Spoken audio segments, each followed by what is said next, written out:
Hello and welcome to another session of Iron Kingdom's A Murder of Crows.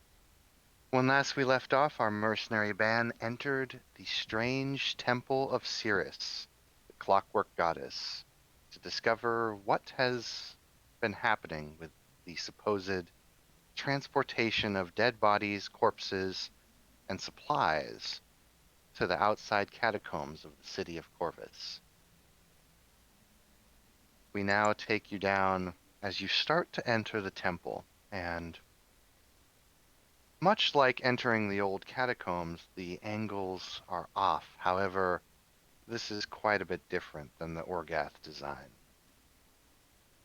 This design is metallic but dark in nature. It has very grid-like hallways, but not quite right. You would expect perfect squares or symmetrical rectangles, but instead you get slightly jagged, almost hexagonal designs. You approach the temple, and of course, the main hallways are somewhat dark. You enter the first room, which is a large square room with a lot of metallic plating and no real areas. This would appear to have been, at least if this temple was a temple of worship or a temple of, per se, production, this would have been perhaps maybe a waiting room or a speak room, kind of a lounge, so to speak. However, there are no chairs or anything of that nature in here. There are a couple metal crates and a few other things that have dangled around here. There is some scuff marks that look like passage has happened between several of these places. Other than that, it just looks like it does on the map, and you guys can kind of fiddle around with where you want to go or what you want to do.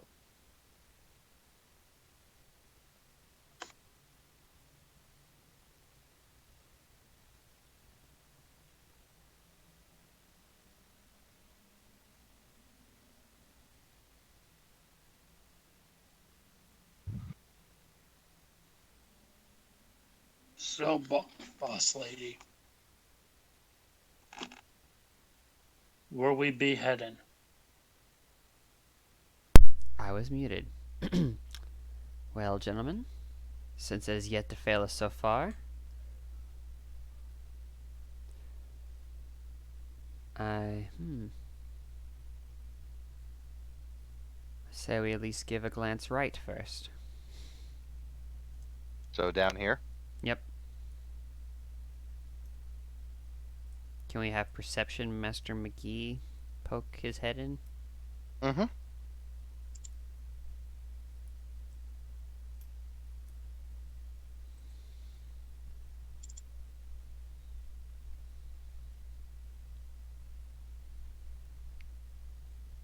What do you see? Takes a, Death.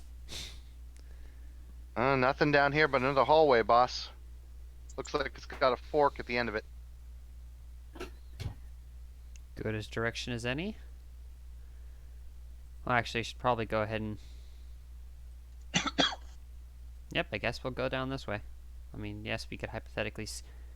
Actually, let's be smart about this. This is where we're probably gonna die. Should probably scout each room out first. Do you want to go down the hallway or scout rooms first? Scout rooms just to see which hallways look best. Okay. I'll roll perception in uh, the north hall. Which one is this? This is me.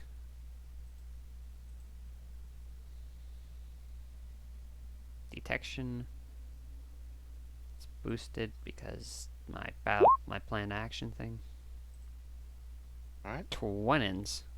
You enter this room, which looks more like a production room. You can see tables and odd mechanical machines that look like they haven't been operated in years. This almost looks like a Jack production facility to you, but there's not really much parts left, and everything just looks really weird.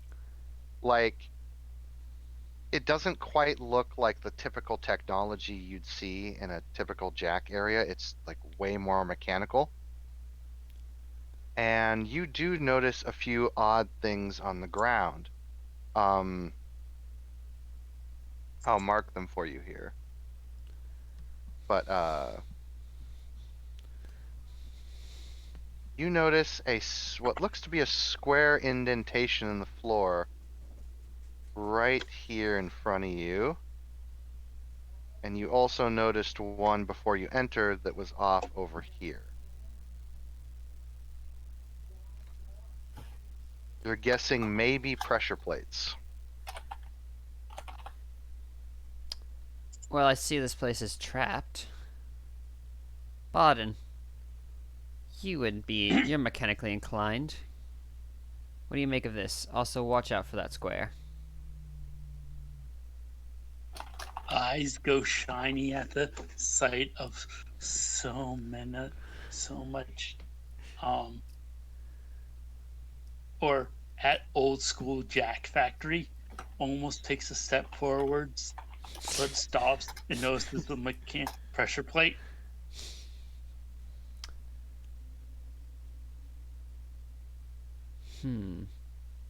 Frowns.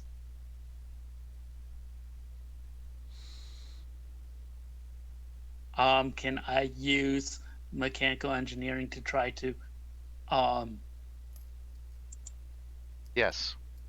Determine Yeah. in what way this will make us not living. I was going to just say disarm. Oh, that's even better. Bend down, take out my tools. Literally, it was just a plug. They didn't even, like, hide it well. There's an on and off switch. Oh, wait, remember you come up and you start tinkering with the floor square, and it's a little bit difficult because this technology looks really weird to you.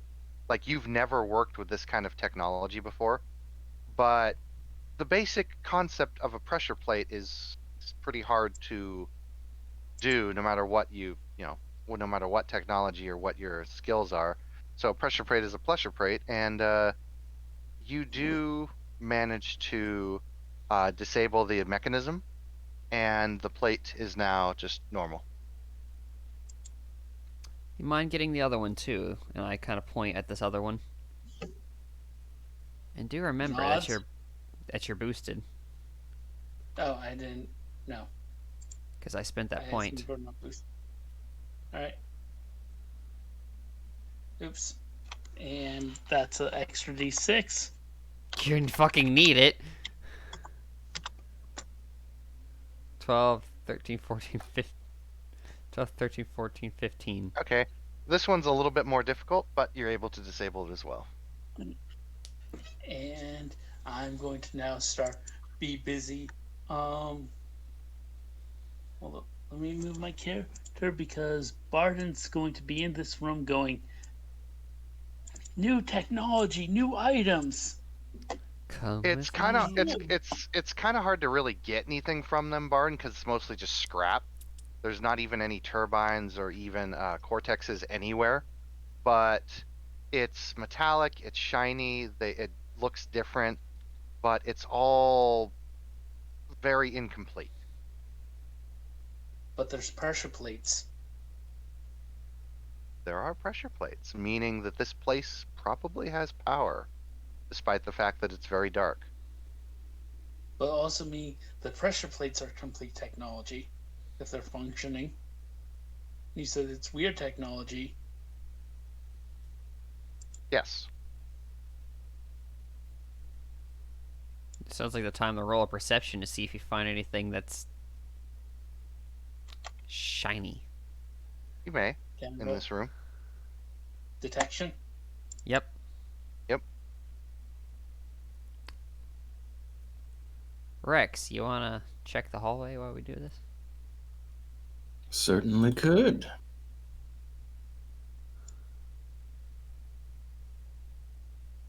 Turns out that Skills that up hallway. Yep. Turns out that hallway loops around. I'll wait for your detection roll there. But Bard, you look around. You don't find anything of extreme interest. You do find an area where a table may have been used recently. However, you don't find any signs of mechanical engineering going on. As for Dasferus, Why'd you you roll? look. He is astute. Therefore, if he fails, he may re-roll. Ah, you know you're also boosted because I sent a thing, so you get an extra dice. Technically, you So get as 2. you search the hallways, you notice that there's another hallway going down, very long, very narrow, going down that way, and then there is a stairwell leading down right here. And then there is a third hallway leading down even further south over here that leads to another door. My second roll's higher. That's sad.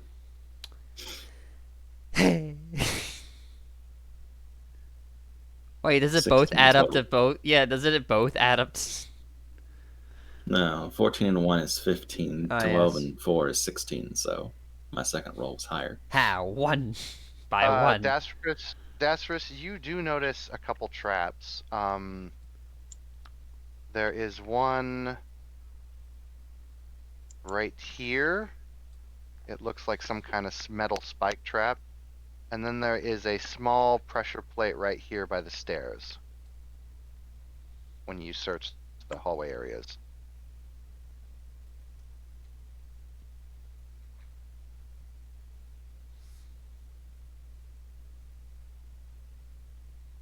Mechanical engineering. Yeah, I'm not gonna try that. Pretty sure the NIS has no idea how that works. I throw a rock at it. Where's this other one that I need to take care of?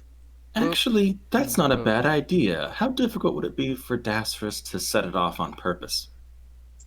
Not very difficult. You've got the spike trap and the pressure plate kind of viewed right where you want them. Pressure plate's right there, spike trap is right there. Which one do you want to try and set off?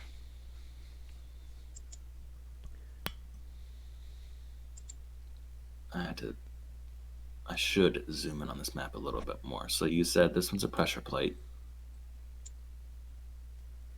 And Yeah, this the one's X is- this.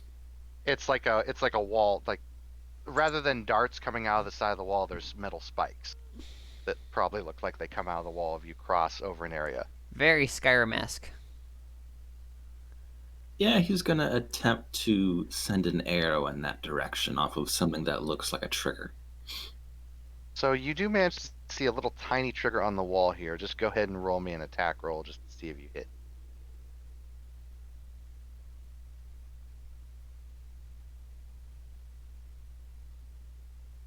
Well, I can't push that any higher. Do I boost this? No, that's an attack. You can't boost attacks with my thing. Unless you have a special thing. You could spend a point, but... so that is a 12. Yeah, so you managed to hit the little thing because it's a stationary target. You ping off the little kind of knob that's on the side of the wall, and Dasferus, you see about maybe 5 or 6 metal spikes that are about maybe 6 feet in length come across the hallway, which is about maybe 10 to 12 feet wide, and just skewer, anything that would have been there, and then they slowly retract back.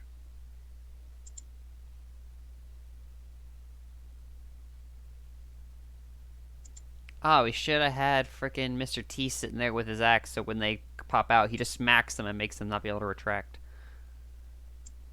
Then we'd have a wall. That's unique. They reset themselves? Yes. You hear, Dasferus, you hear very, very, very faintly in the wall, you hear click after they reset. Click.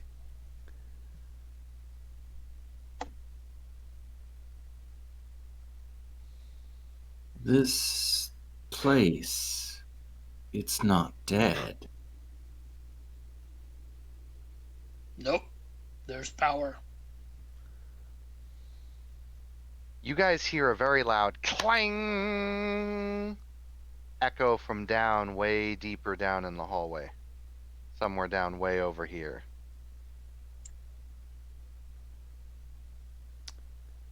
Well, it looks like it's time to roll some stealths and then get ready to see what just fucking died.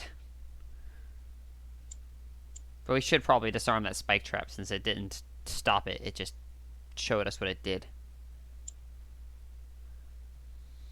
All right, Barden, make me a mechanical engineering. Or we can leave it there for whatever comes down the hallway. But we have to go down the hallway.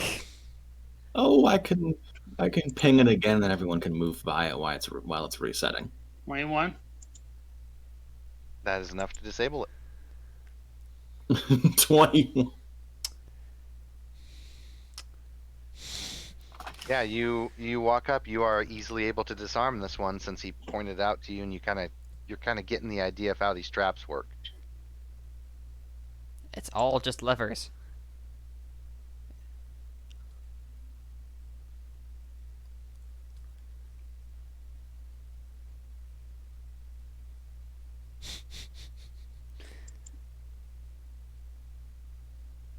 I guess that was easier. Yep.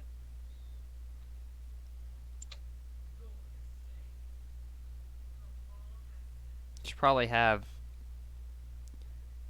Tazarus keeps scanning. Since there's definitely more than one trap in this hallway. Yep, sure enough, as you get further down here,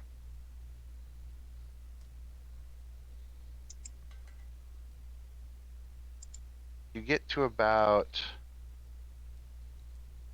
right here, and Tasris points it out to you. But the moment you get here, there's no pressure plate or any sort of indication that something would happen. But right in front of you guys, a metal wall just shuts, and then behind you, metal wall just shuts.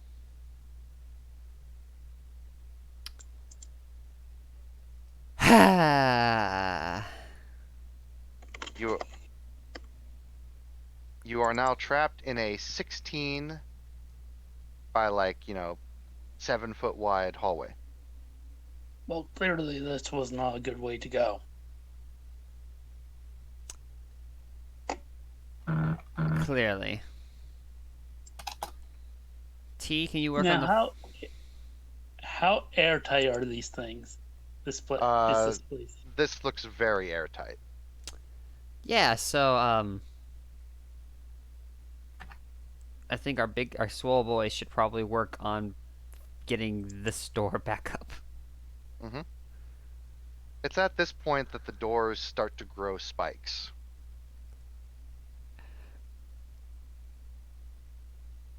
You hear That's not science. as an old well, they come out of the thick doors, and you hear an old gear start to turn in the wall somewhere, and it goes, and the walls very slowly start to move in on you. Well, there's no way Dasris can miss walls at point blank range. How about we start slinging spells? See if he can't break things. Is there a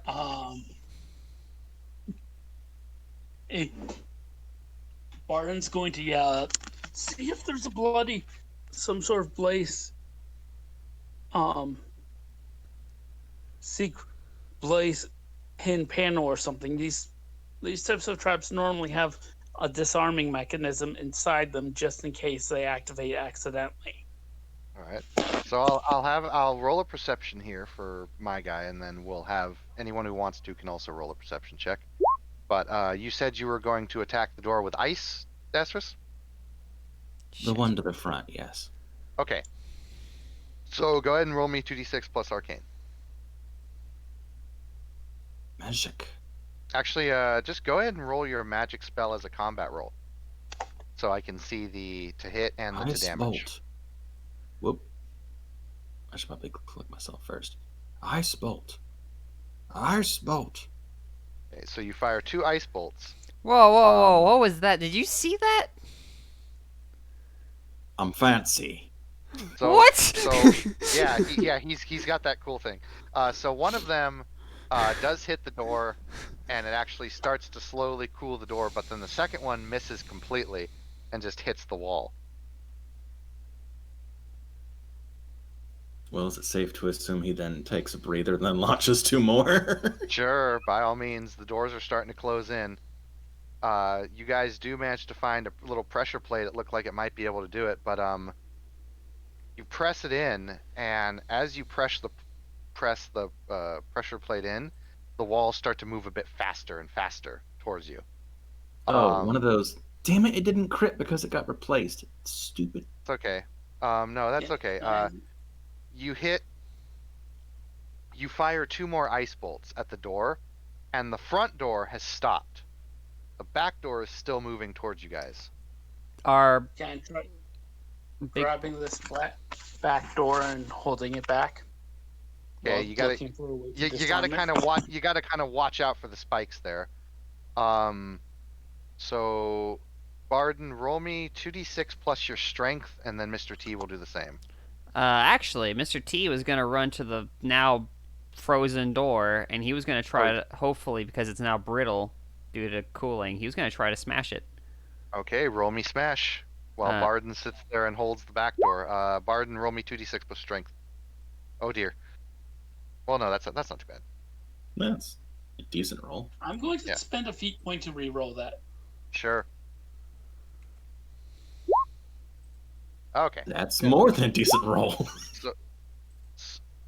All right, so Barden is sitting there like "Urgh," holding the back door. he will also spend a Uh, feat point to re-roll that, cause fuck. Man, you guys are rolling like shit tonight. You guys are rolling like shit tonight.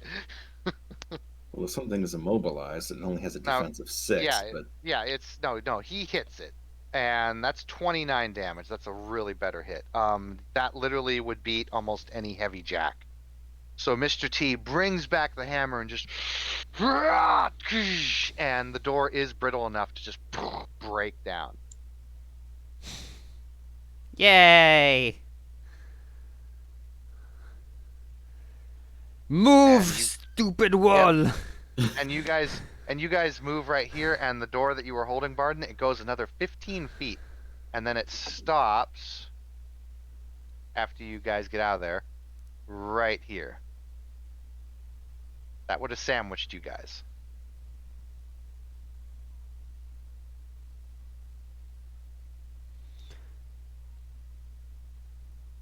more Well, muscle than brain, but in this case, useful. I have never seen man outsmart hammer.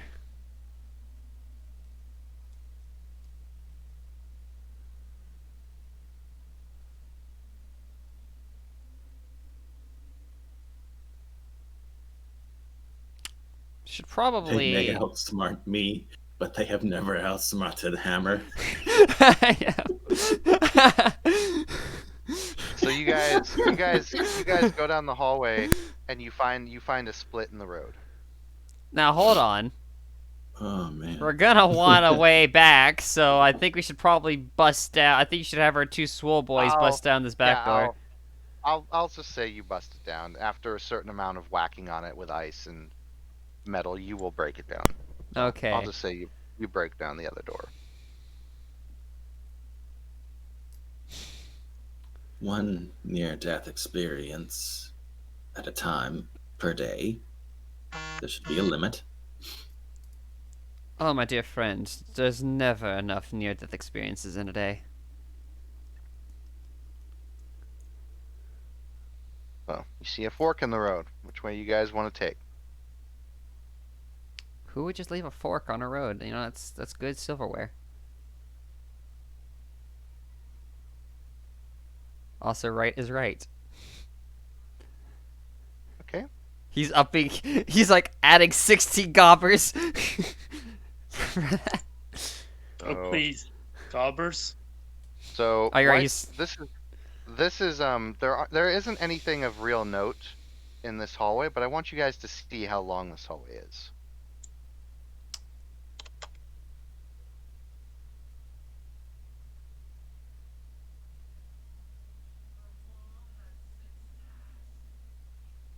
And then at the end of that T, there is another split. So do you wish to go up or down? South. You want to go south? Yeah, that looks like just nothing but traps. Okay. So you go south and you find a stairway leading down.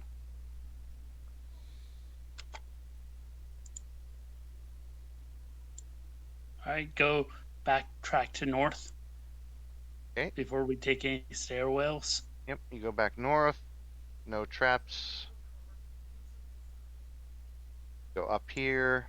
You guys can see the map revealing, right? Yep. Hmm. Another very long hallway. Roll me a perception check going up this hallway. Everybody? Yeah.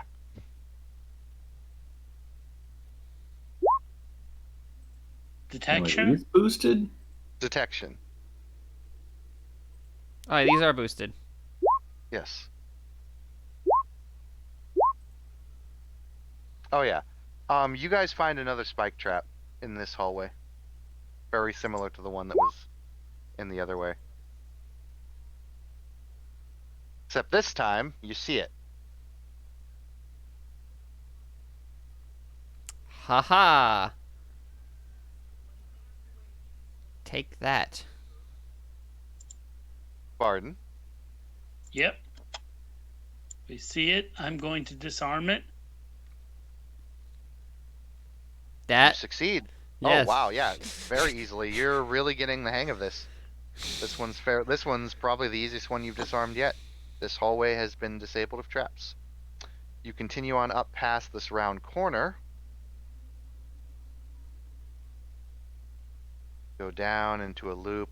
This whole cavern, this whole temple is just designed so weird. You're going up, down, like nothing's flat. Sometimes you're going up, sometimes you're going down, even though it's a straight hallway. And you guys eventually get to a door. It is a solid metal door with a symbol of Cirrus in the front of a clockwork gear, and the door appears to be mechanized metal shut and locked.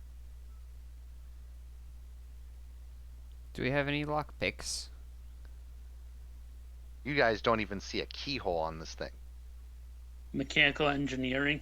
You can go ahead and roll that. Yep. I'm just taking the actual door off its hinges. Yeah, he does. It takes some time, but you do eventually manage to get the door off its hinges, so to speak. It's difficult and the door is heavy, but you guys have very powerful people with you. And you see this long, narrow room, which again looks like another production room. However, this room looks more like a production of weapons and armor, where you see half sets of odd-looking armors and ends kind of scattered about each way. And it's at this point that you see a kind of odd.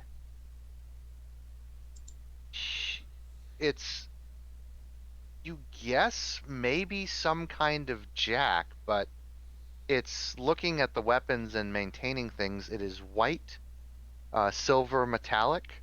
It has a spider-like body with about 4, 5, 6 legs kind of skittering around, and it has a humanoid top, but where the head should be, it's just kind of a replicant humanoid head with a blue, like maybe eye socket or something, kind of just looking around.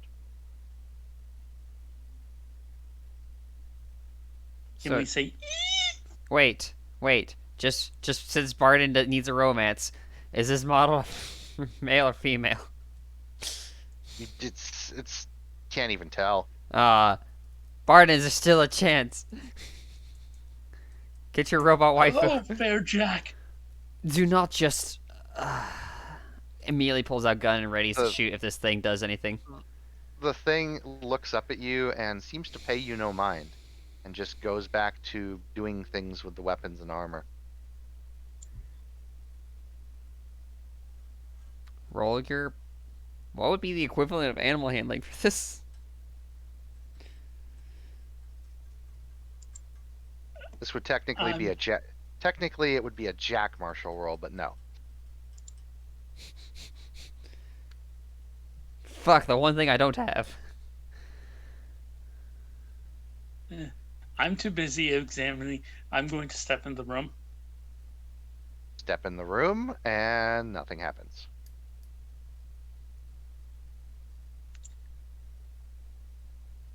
It's this room right here, right? Yep. Mm-hmm. All right. I'm going to step in the room and start examining the armor and items. Once again, everything is scrapped and very difficult to get a feel on, but everything appears to be a different kind of tech than you're used to. It appears to be a more centralized Cortex kind of technology where it's less fuel and fire and coal and something else. But it's just so alien to you that it just hard to really even get a grasp on it. Nothing's makes sense. Hell, even the jack or the thing that you see walking around is just it's clockwork. It's mechanized in a way that you've never seen anything like that before. I'm not even. Well, it's not concerned about me, so I'm not going to be too concerned as I start. While I won't touch it, I am going to start examining it. It is a like the best way I can describe it is you remember the dwarven spiders from Skyrim? Yep. It's very similar. It has a spider-like body with mechanized gears and clockwork machinations going all throughout it. It has a central cortex that seems to glow blue in the chest and seems to be what's powering it, but you don't know how because there's no steam, water, coal, or anything else burning with it. It just seems to be powered by something, and it has a humanoid top with the eye again, and it just seems to be walking around in very odd motions, taking care of everything, and it's just weird. Well, it's not doing a very good job of taking care of everything if everything's scrapped. It seems like its only goal seems to be making sure that everything is in its place. And it seems to be trying to go and reach for something that's not at a table. And it looks like something has clearly malfunctioned in this thing, whatever it is.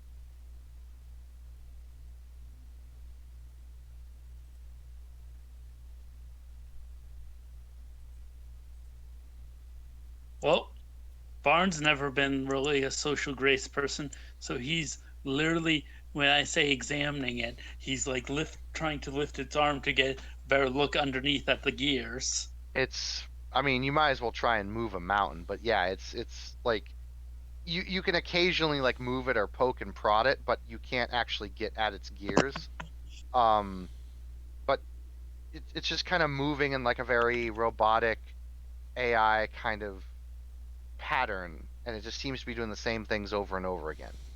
Is there any off switch? Not that you can see. Is there any way to, if its cortex is exposed, is there any way to remove the cortex? It doesn't look like it from the outside. It looks like everything is somehow like all like that's another thing that's odd about this thing is you don't even see really an opening to like get in and look at it. Everything is like streamlined. So a mechanical engineering check would be worthless here. Hello. It's way out of your base range. It's something you've never Alright. dealt with before. Yeah, it's just alien to you. Hello, sister.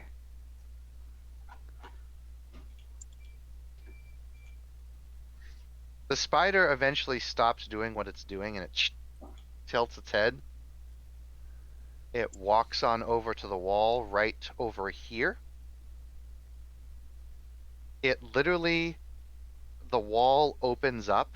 Like this was literally a wall of solid metal, but now it opens up like there's a door there. and the spider goes into this little crevice or crack, and it locks itself into the wall, and it spins around almost like a revolving bookcase or door, and the wall seals again, and the spider disappears. Oh,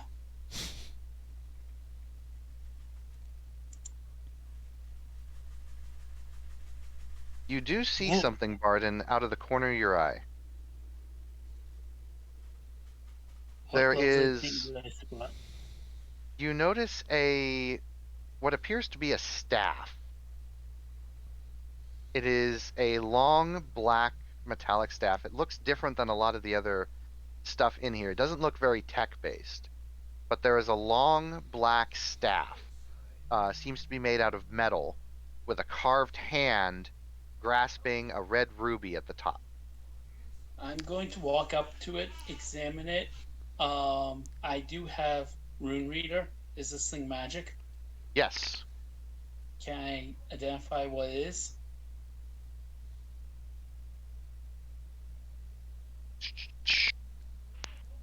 The Yep, staff of I face have palming. I got the DC right here. Go ahead and make a roll. What do I need to roll? Yes. You need to make me a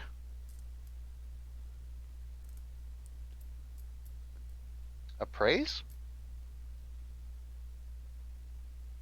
Oh god, I don't have a praise. I have a praise.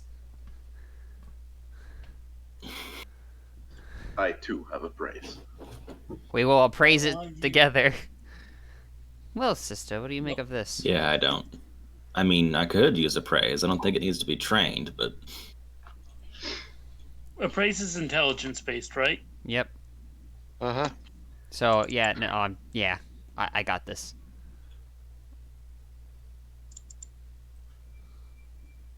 Barden, it's a stick.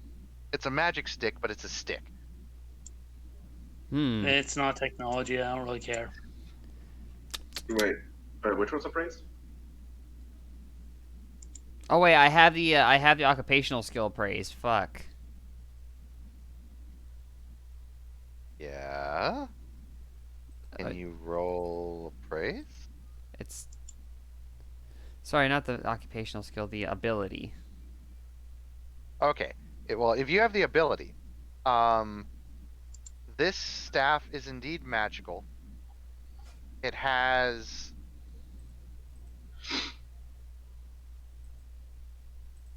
one property that you do know. It seems to be some sort of destruction. However, there are other properties and other runes on it, and Barden, you can see them on it. But Yep. those ones in particular, and Anna, same thing, you can't identify those ones. So there's one rune that you guys clearly identify as destruction, but the other two runes on it, you have no idea. You think maybe Orgath in nature, but you're not sure.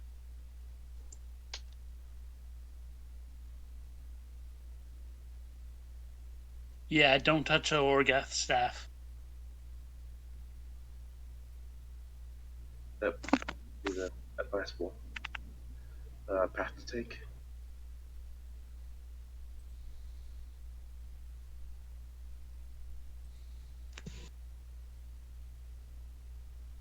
So, don't forget, one of the archetype abilities I have is Rune Reader, which says if there's runes, I know what they are. Right. So you're guessing that these two things that look like runes may not be runes. Okay. So the solution: take out a blanket. Yep. Take out my tongs. Use my tongs to place the staff into the blanket. Then wrap up the blanket and tie it shut. You create a nuclear explosion. No, nothing happens. All right. The staff is Then- now bundled up and wrapped up.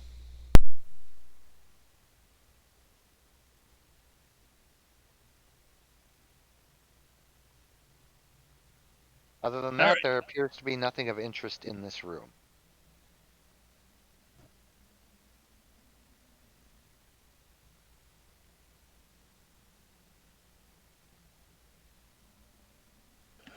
I turn to the others. Well, we'll have it properly. We'll see if he'll kill us later. Or who knows? Maybe it's the best damn thing we've ever found.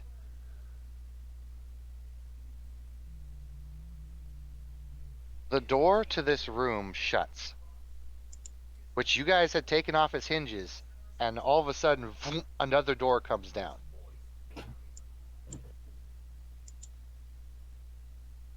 Right into it. God damn it.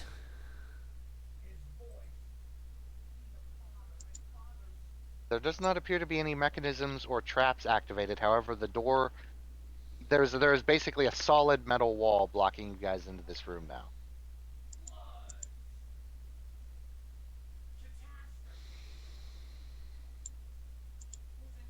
I hate this place so much. Alright. So, do we want to try to freeze and break it again? Can we push the button a second time? There's no button. Yeah. Is there hinges? This is a wall, so no. That has literally come down in the area where you guys took the door off. Well, can we follow the If whatever that was? we put the staff back, does it untrap us? No, no. You guys can literally try that if you want, putting the staff back and forth. It will not do anything.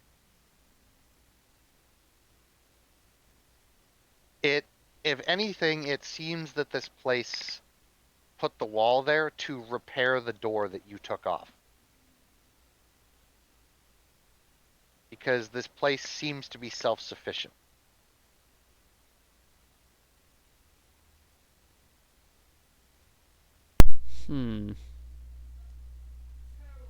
We can... Well, this is frustrating in ways I did not foresee. Agreed. T's gonna try to just kind of shove it back up in the roof where it came from. Roll me a strength check. 2d6 plus strength.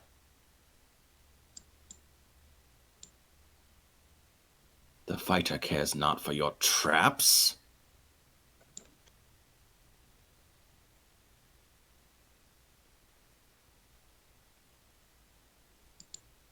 And tell me what you get.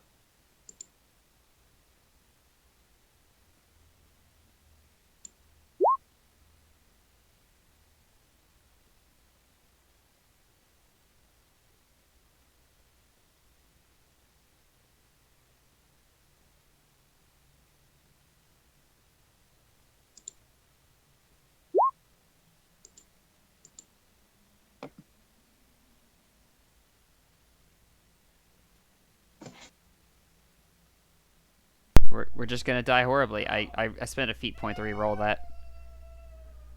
Okay. Barnes going to look at our lovely guy here. Go. Walk up.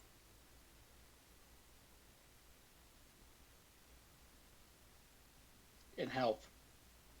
Okay.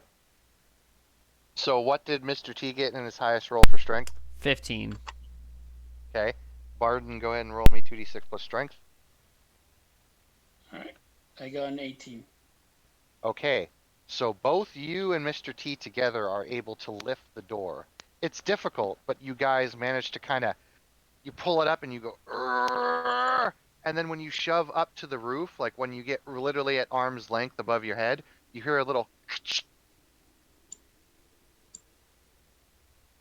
and the door seems to hold up, or the wall seems to hold up. I will find the thickest piece of metal I can, and I will lay it in the doorway, so if it decides to close again, it at least will land on that and not be able to go all the way back down. Okay.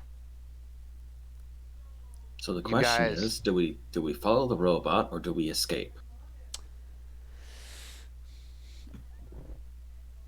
Follow the robot. Yeah, robot seems like the most interesting direction. All right, you guys look around at the wall where the robot was. Feel around, try to feel any nooks or crannies.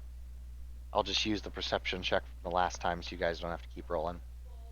You guys look, you find around. Dasis, after everyone starts looking around, Tobias eventually finds something and says, Sarge, I think I got something right here. And he gives a little pull on one of the little slits, and the wall opens up. And what's so funny about this is it looks like a solid wall. There's no lines, there's no crevice, there's no slab, there's no stones. All of a sudden, there's just this little tiny slit, and when he pulls on it, the wall opens up into like a million different hexagonal pieces, and it opens down into a stairway leading down. Well,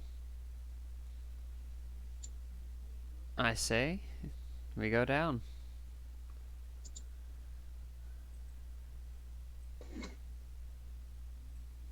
You head down into a long stairwell, and you can see some light approaching at the bottom of the stairwell.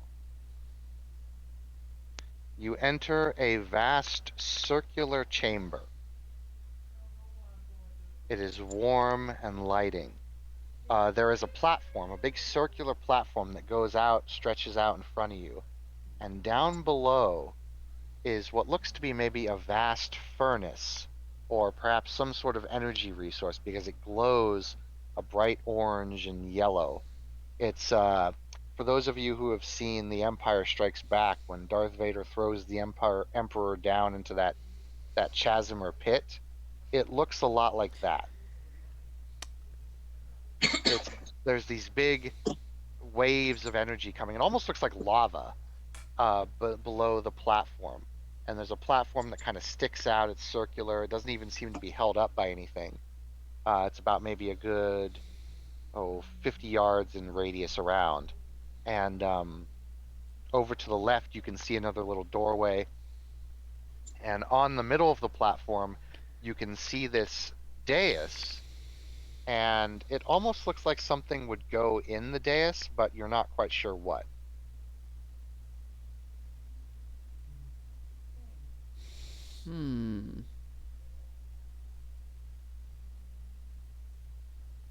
Kowalski analysis.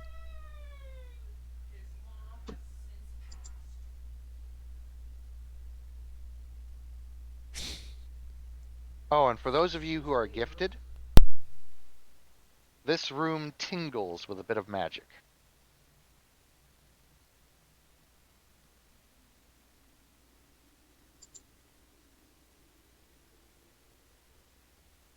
I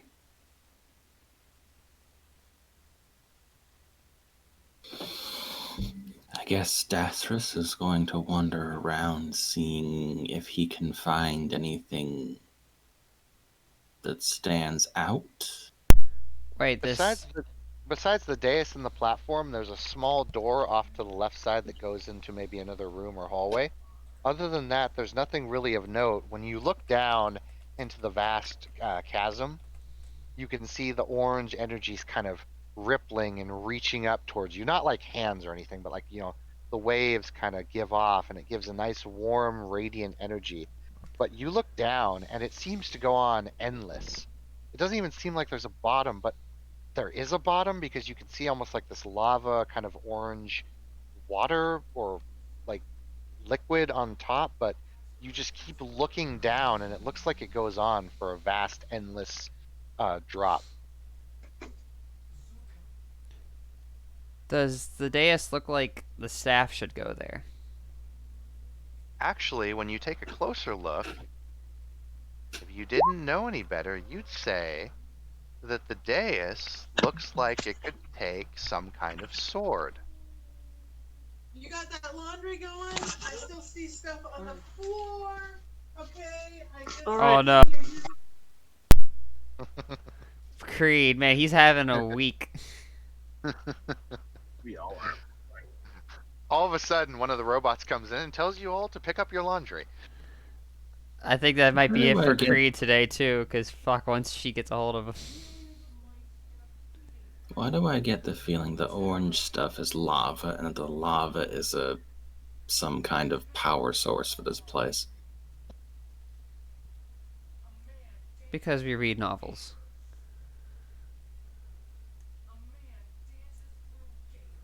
Dasris probably doesn't know what lava is.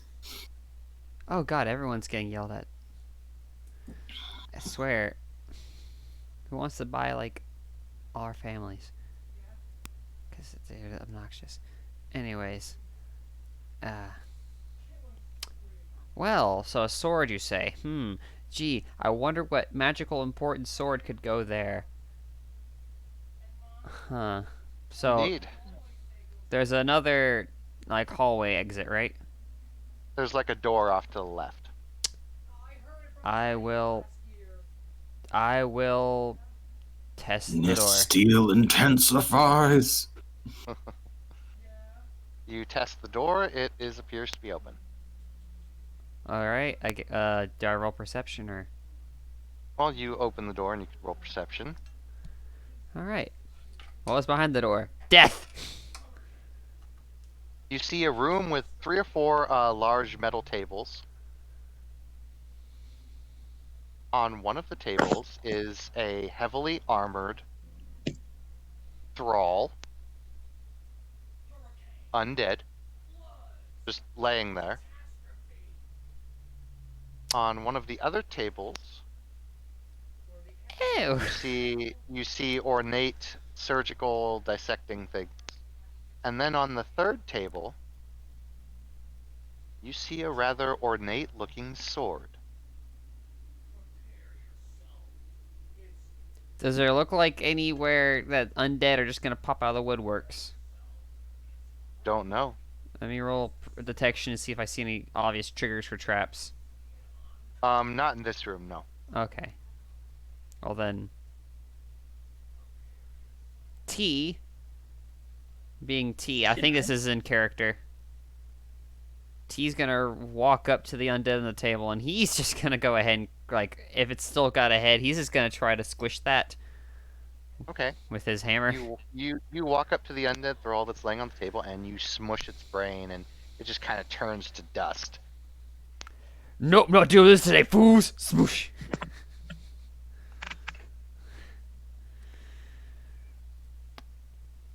Okay, well, that case, ornate sword, you say? Yeah. It has a red sheen on it. It's black steel. It looks very edgelord, if you know what I mean. Can I roll lore to know if what this is? Yeah. Can I aid her? Yeah. I don't think she needs my aid. Yeah, Well offered. you can safely determine that this looks like the Witchfire. That looks around. Huh. Someone wedged something in the doorway in case another door tries to shut. Mr. T, if you'd be so kind. He will find something big and shove it there. Like maybe he'll pick up a table and put it there, like sideways. Mhm. All right, and Barden, you want to do the honors of seeing in what way this will fuck us? Sorry, what's going on? We found the witchfire. As we believe we found the witchfire. Can you see if it's cursed? Yeah, sure. What do I need to roll for that? Can I roll research? Yeah. All right. Is this boosted? Yes.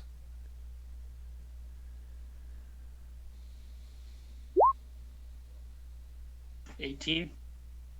Okay. Yes, you can determine the sword is very magical, and oh yeah, it's cursed. I'll point to it and go, that thing be cursed. Hmm. Why am I not surprised? Do we want to try to take the tongs and... So, Can I determine what type of curse? Yeah, I can give you the information here. Yep. So, picking it up and just holding it does nothing. However, if you wish to try and harness its power or wield it as a weapon, per se, for every minute that you wish to wield it, you must make a willpower save. If you fail the willpower save, you start taking 1d3 plus 1 vitality points, plus you start to actually lose stats like physique, agility, intellect, etc.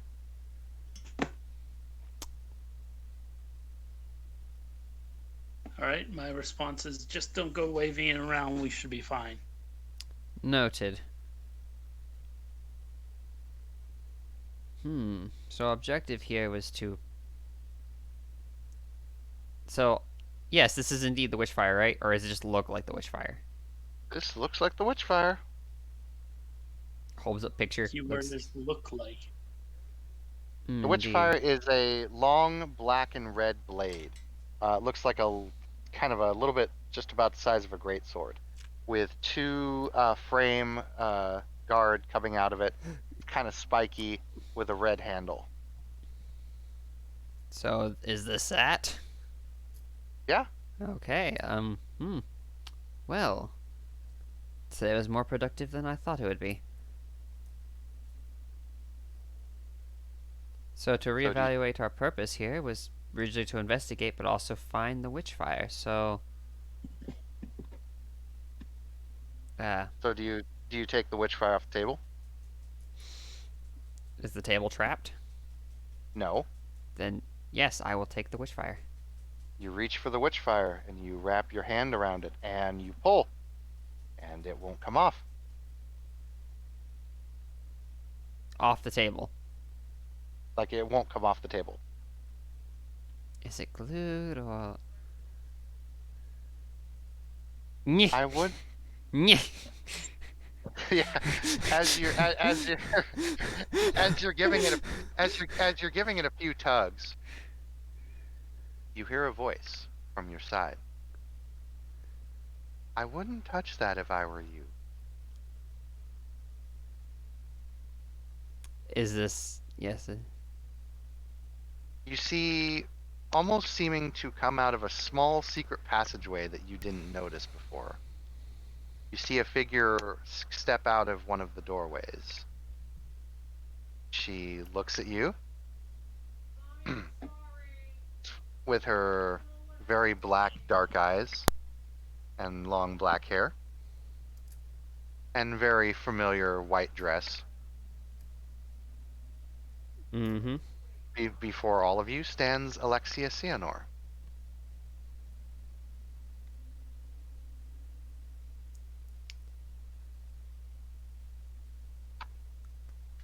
I should think of something clever to say. To keep in mind, she is about 20 feet away.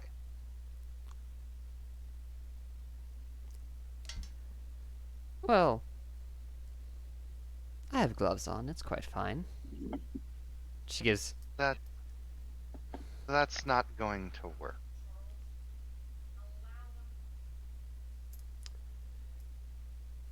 I expected as much. Well- You caught me at a bit of a bad time. I can see. She snaps her fingers and the sword goes flying towards her at like really fast speed, and she just grasps it in her hand.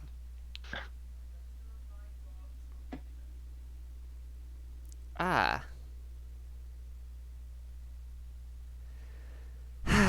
My dear. What is all this? Why are you hanging out here in this dank dungeon with very not good for your health sword? I'm trying to dispense more- justice where justice is due. And more importantly, can you tell me how those robots work? Or the steam jacks work? One topic I've never at seen what, anything like that. She just looks over and shrugs. I do not know how anything of Cirrus works. They do not bother me. They allow me to use this place, so I do not untolerate them. But this could be a technological discovery of the century. Just imagine what Barden. reputation I can get from writing a paper on this. She shrugs again and she says, "Yes, it would be. You're welcome to try and figure it out, but I have no idea how they work." You're getting off topic, Barden. All right.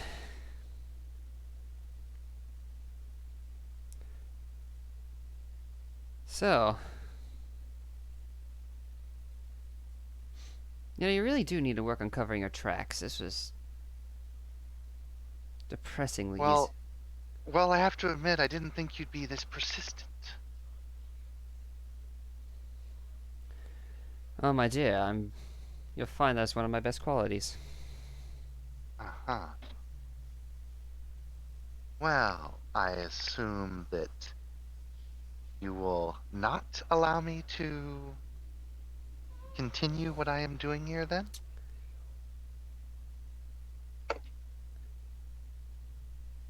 So, now correct me if I'm wrong. Your current plan is to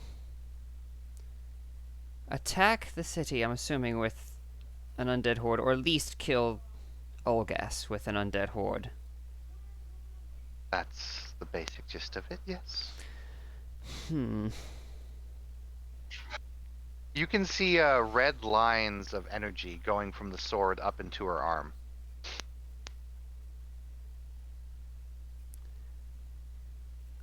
I expected better. Knowing you, I was hoping for more of je ne sais quoi.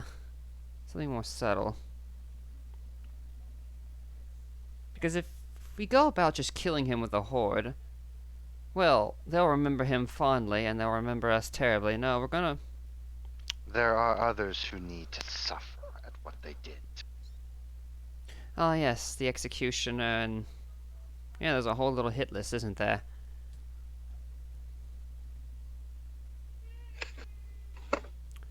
Stood by and they watched. That is just as guilty as if they swung the sword themselves. So it is. And I'm going to...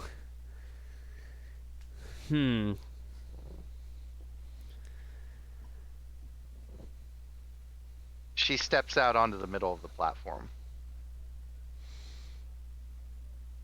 So, yeah, definitely, like, wanting more of a fight right now, right? It looks... She hasn't taken any sort of aggressive action towards you, but she goes over to the altar and she starts to... She waves her hand, and you see some green magical energy come out. It's clear that she is gifted. And she starts to activate the pedestal. Now, hold on. For this next piece of dialogue, roll me a negotiation, please. Doopy. Seduction! No, negotiation. No, negotiation, tell me what you get. Oh, wait, and it was already boosted, so I get an extra d6 on this. Mm-hmm. So, 20. Very good. So continue with what you were going to say. I understand where you're coming from. We've discussed this, but this is really not the proper way to do this. It's too brutish, especially for someone such as your caliber. No, if we want to do this, we're going to want to do this right. And believe me, I want the fucker dead as well, not as much as you. but the amount of casualties that'll come out of this will only lead to more problems down the road. All those poor children seeing their parents having to be clashed against a horde. That wouldn't be quite optimal, would it? She looks at you, considers your words, and she looks genuinely like she's going to agree. And it looks like she's going to go ahead and set the sword down, but she reaches over and she tries to let go, but can't. And she looks on over at the sword and her hand starts shaking. And more of those red lines of energy start to go up her arm. Is it just that arm? It's most of her body now is starting to pulsate with the red energy. And she almost looks a little bit like a little bit scared and horrified that she can't drop the sword. And then she shakes her head and she says, "No. The guilty must be punished." And she slams the sword into the altar. Fucking And Christus. at this point, let's get the battle map out. God And damn he's it. And he's casually going through her stock of ammunition and loading a bullet.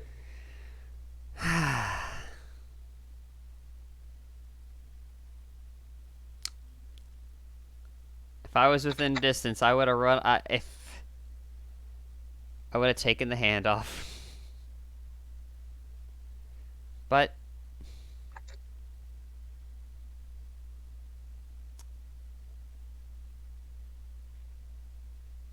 fuck. Okay, well, let's do this. Ready Oh, here, just a moment. You poor thing. You poor dumb thing. I mean, she watched her mother murdered when she was 6. Well, Come on. yes. All right, so just ignore the other NPCs for right now. We just have you guys. Well, should we just draw like a line that says the no square, or should we just all bunch them into a box? Yeah, yeah. I'm just bunching them over in a box. There we go. So off to your right, there's that little well. There's a wall here, and then as you guys can see, the platform dais is right there. I'm gonna go ahead and draw where the edge is. So there's like a walkway going out to the dais. And then there's kind of a pillar. This is a pillar, small boulder pillar right here. And I'm going to go ahead and say that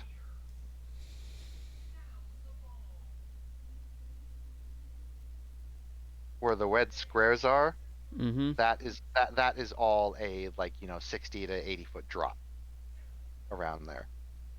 There is in fact a platform. There is a walkway that goes right here.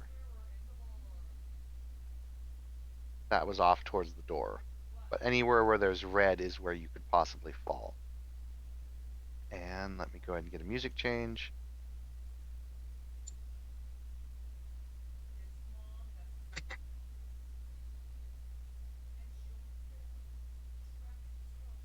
Anywhere there's red that we could possibly fall. You said? Yeah, that's that's the pit. That where those red squares are. Like if you're not on this dais or one of the platforms, that's just Okay. empty. That's just empty space that you're going to be falling. So all this. Yeah. Well, shit. And then of course the room that you guys are in, which goes. I'll go ahead and draw a line and show you how much room you have.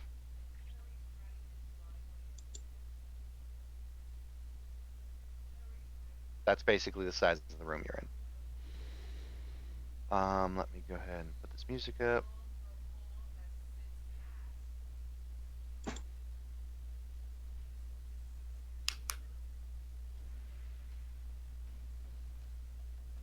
All right. Alexia slams the sword down into the dais, and this massive orange kind of creature starts to form in the middle on the center of the dais. And it transforms itself into a very large thrall.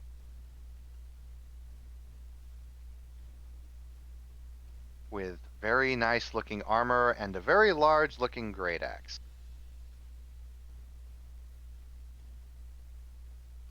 At this point, I would like everyone to roll initiative.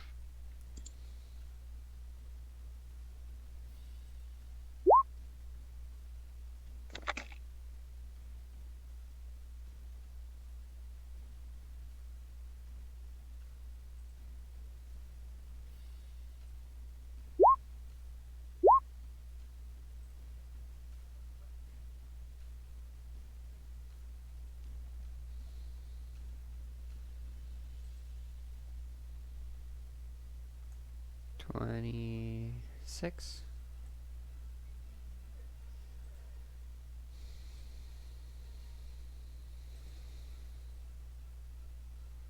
Seems the twins are going first.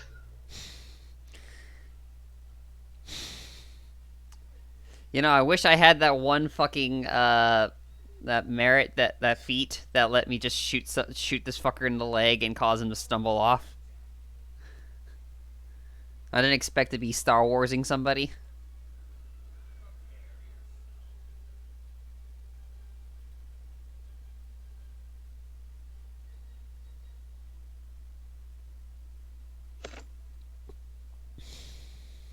So I will just have Mr. T go on your turn.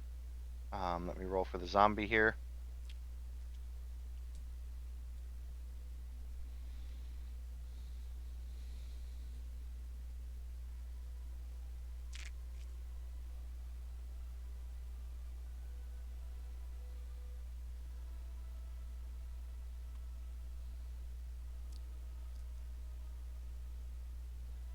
And then I need to roll for Alexia.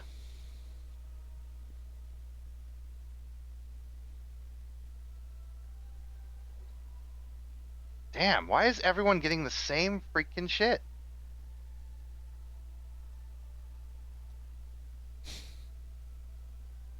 So I'm gonna have Titus, Roy, and Alexia basically all going at the same time. Alright, so the first in the turn order is Sarge. All right, so I'm not on the turn order for some reason. Oh, you didn't, it's because you didn't do your thing. I did click my token though. Is the thing. Okay, you got 26. So actually, yeah, Annie would go first because she's got higher. okay.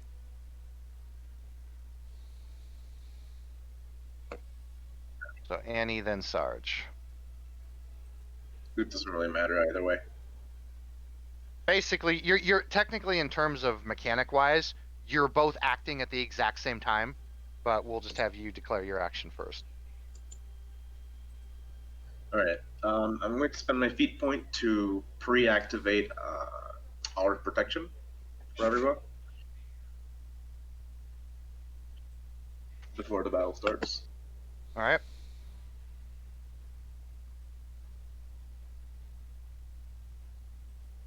Alright. And then she is just going to test this undead out by shooting him with a. She's gonna not move. She's gonna use her movement to aim instead, and with a quick and we'll shoot a damage boosted and attack boosted shot at the thrall.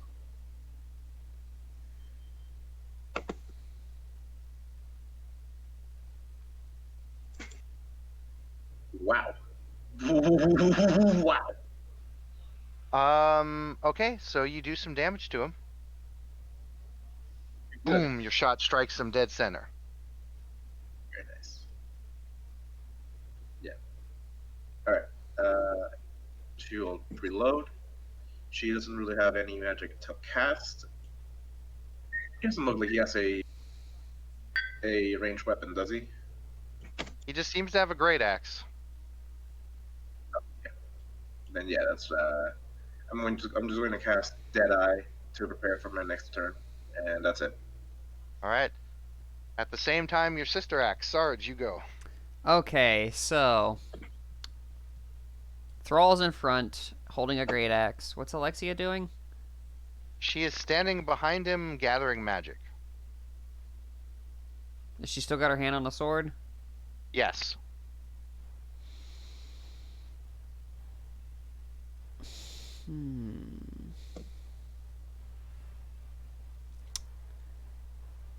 I'm gonna do something. So, is there a way to, like, basically shoot the hilt of the sword? Called shot. Yeah, -4. Okay, we'll just do this in post because called shots are weird.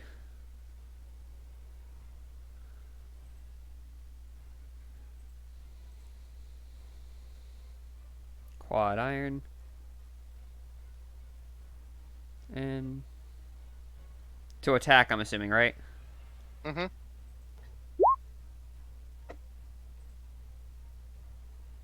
So that would actually be 16, 15, 14, 13. That's a miss. It's a hard shot. You're shooting past the zombie who's giving cover and Alexia who's holding it, and it's just a hard shot. You go a little bit wide. Want me to try that, Chester? Can I spend a feat point to try again? Actually, I can spend a feat point to re-roll, can't I? But the zombie's making it harder, right? Yeah. Ah. Yeah, and that was a pretty decent roll, too. Yeah, it was a smart idea, but it's a hard target.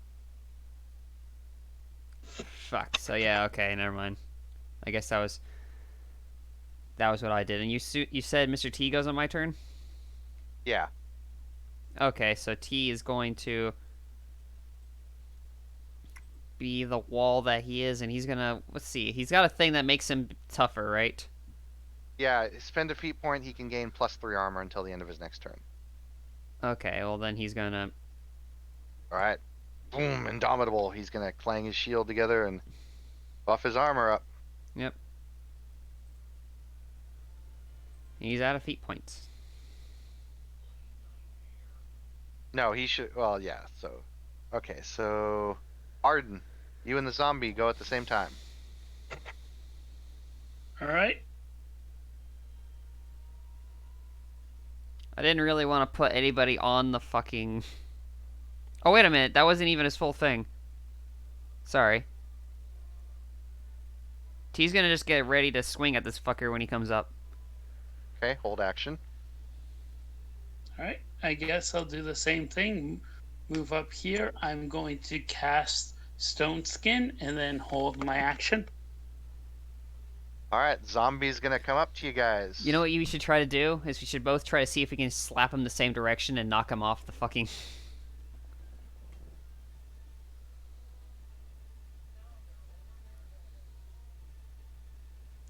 So go ahead and take your wax at him that you were holding, Yep. both of you. Oh, I've got 3 wax right now. How many whacks does this dude have? Mr. T has...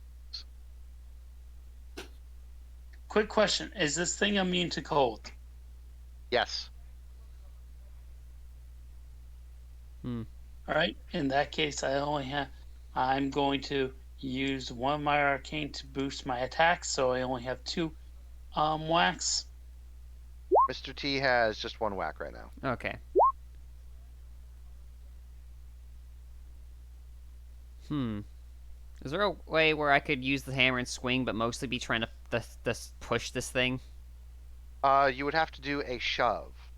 Okay. All right. So first things first. Does a 22 hit? Yes. That is a crit, I believe. Mm-hmm. So that's 24 damage, and the thing's on fire now. Alright. The second one is 23 or 23 to attack and 27 damage. You do damage to it, but you see some of the energy coming from the pit, and it starts to wrap around the thrall and heal it. Ooh, that's not good. I'm going to.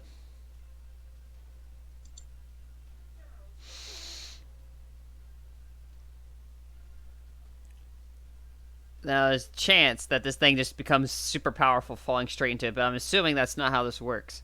Although it was made from that shit, but I should probably just swing at it. I shouldn't. Yeah. Yeah, let's just punch it.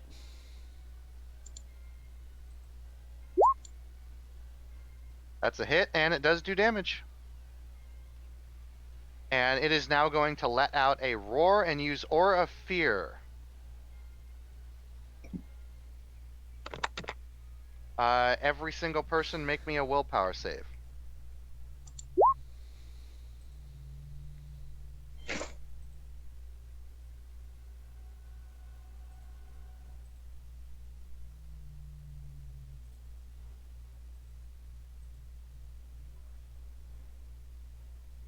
Hello. We don't need to roll for willpower?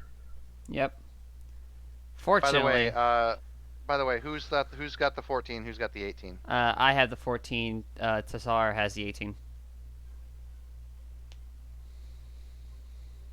Well then. All right, so Barden and Anna, you will simply take 1 point of damage to your 6 spot. Both of you.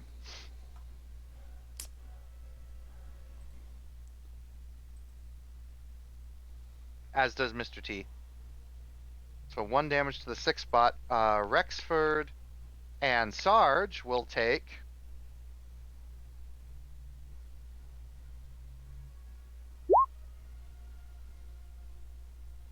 rounded down, so that's 3. So 3 damage to the 1 slot.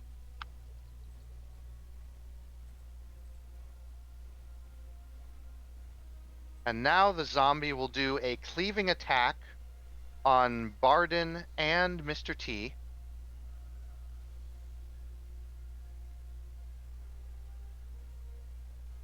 $14 to hit 14 will hit. I don't think that hits T.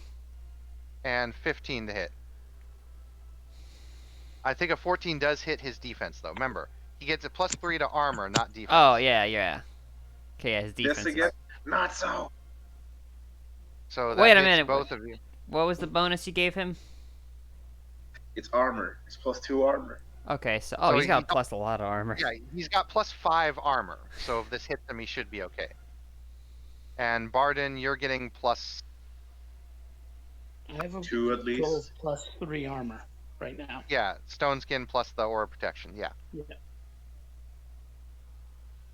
So the thrall will swing at you. 19 to Mr. T and 19 to Barden. Yeah, no. Right? No. Little man hit like girl. So this thrall just starts to swing and hash away at you guys and does not do any damage. So now, Dasrus.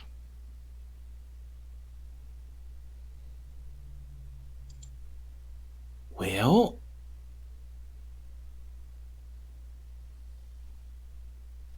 yeah, let's do that. He's going to spend his free extra actions drawing his bow and casting a spell.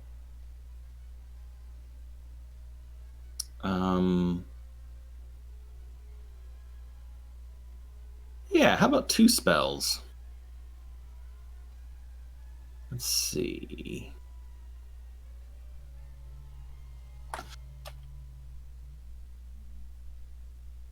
How far was 3 inches again? Was it 12 feet? Yeah, that's about right. Yes.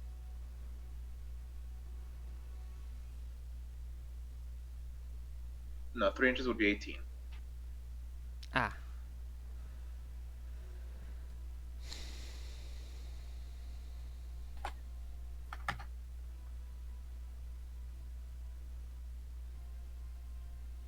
You can literally just take a step forward. 36. And then how far is 2 inches? Oh, never mind. They have immunity to ice. I'm not going to bother with that.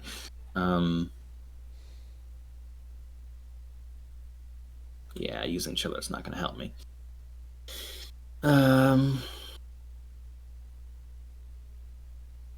Yeah. Dasrus is going to cast Blizzard. And then he will launch 2 arrows directly into the zombie.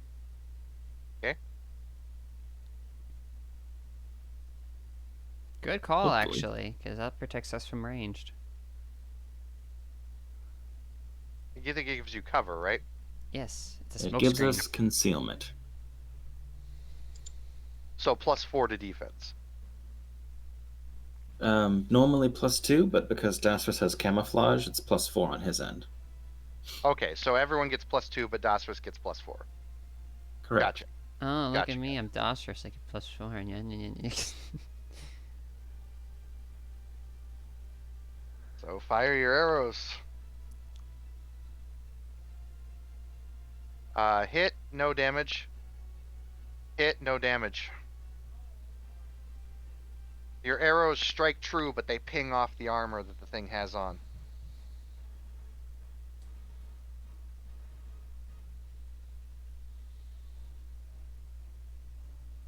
Well, Dasrus looks very annoyed. And just a little bit concerned.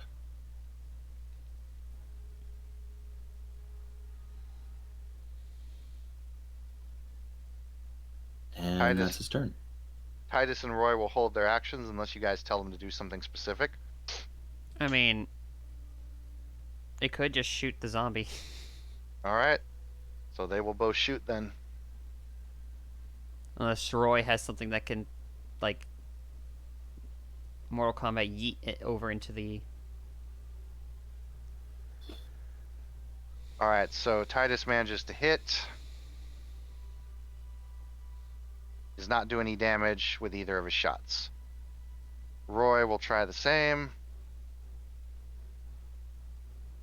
He does not do any damage with his shot. Bullets are pinging off Oh. the heavy armor. That second attack was a critical. I see 2 5s. Yep, and I need to see if the zombie gets knocked down. He does not. So Alexia will cast. She will step over here and cast Hex Bolt at Dasrus and boost herself.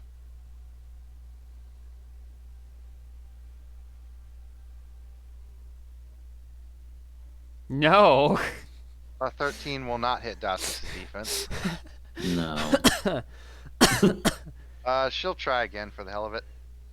22 this time. And it's a critical, unfortunately. She's able to boost Yep. both... Oh, yeah, okay, yeah, she spent... Yeah. Yep. She's also got the Witchfire, so. Oh, is she holding it still? Yep. Mm-hmm. Okay.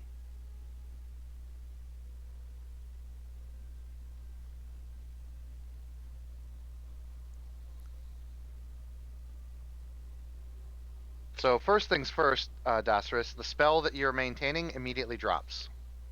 Actually, first things first, return fire. She missed. So yeah, that first shot. So yeah, you do get to shoot an arrow at her.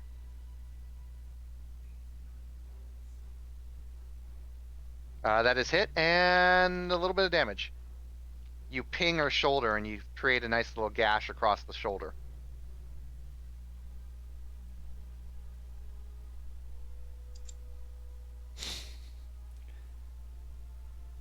Well, that was fair. All right, so Dasrus.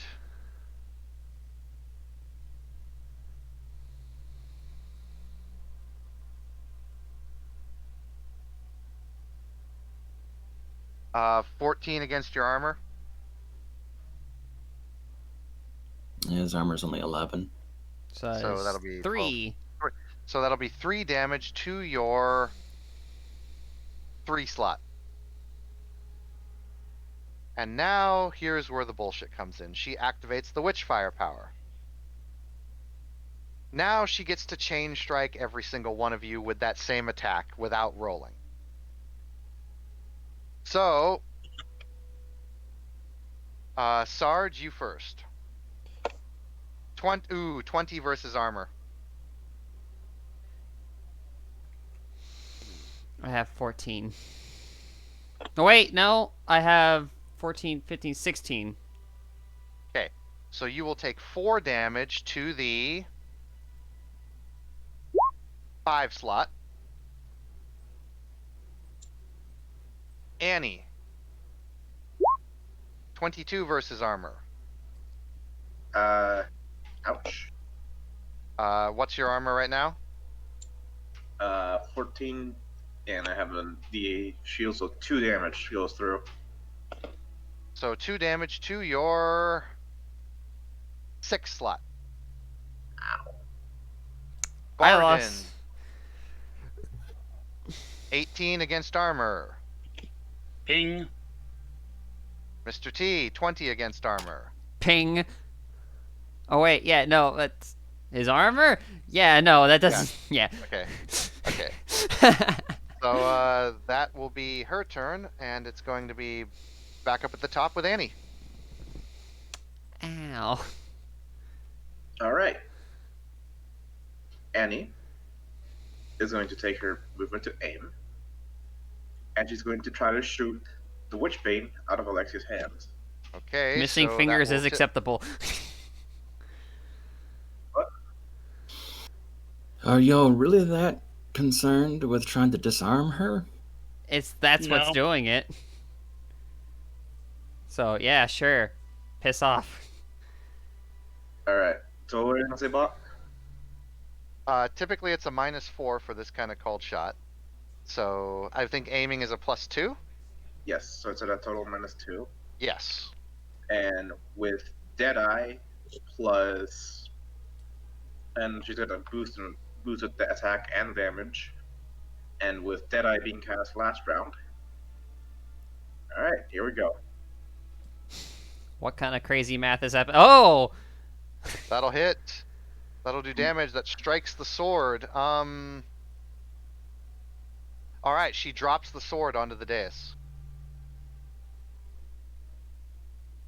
And she says, Can I? "Ah!"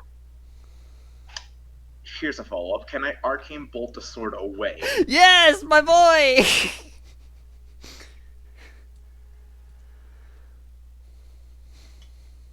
You're going to arcane bolt the sword in which direction? Off. So I guess, like, Okay, so If you want, I can roll the attack and damage, or if not, just. there's no worries.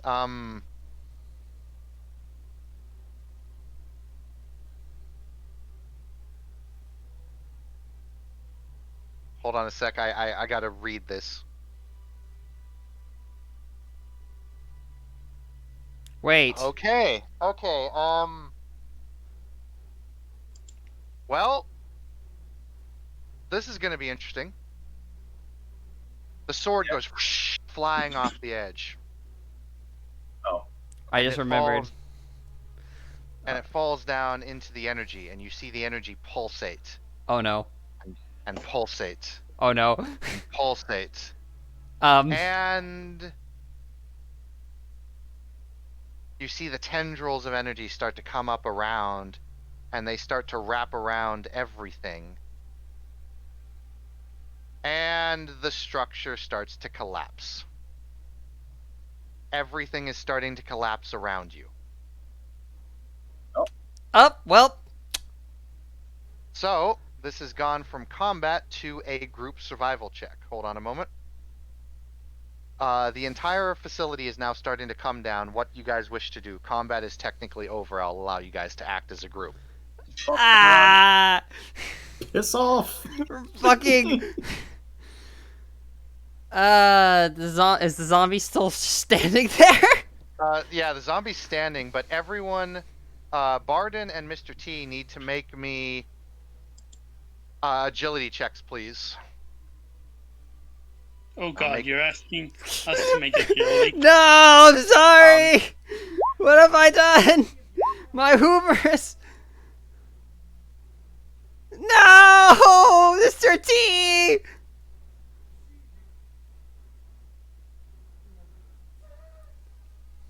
Mr. Wait. T and Bard. Okay, so I will I need- give. Can I roll, hold on. before you declare? Can I roll? Can I spend a feat point to boost this? You may. I can give my fucking last point to Mr. T to boost this as well, to re-roll. Okay. To re-roll. All right. All right. Okay.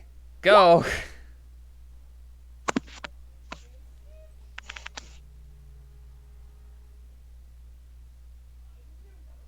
Will this technically be boosted because it's not combat and it was, perfect plot? Let me see here. Oh wait, never mind. I'm not even boosting. Okay. If this is because here's the thing.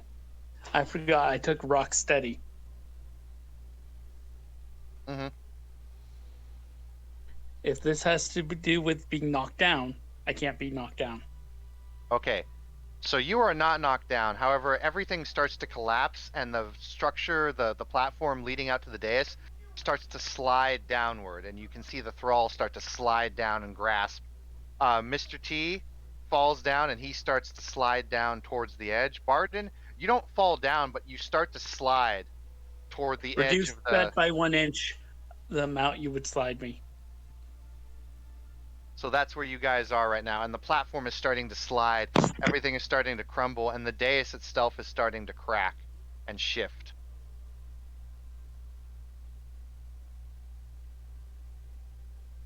How's our girl? What's our girl doing?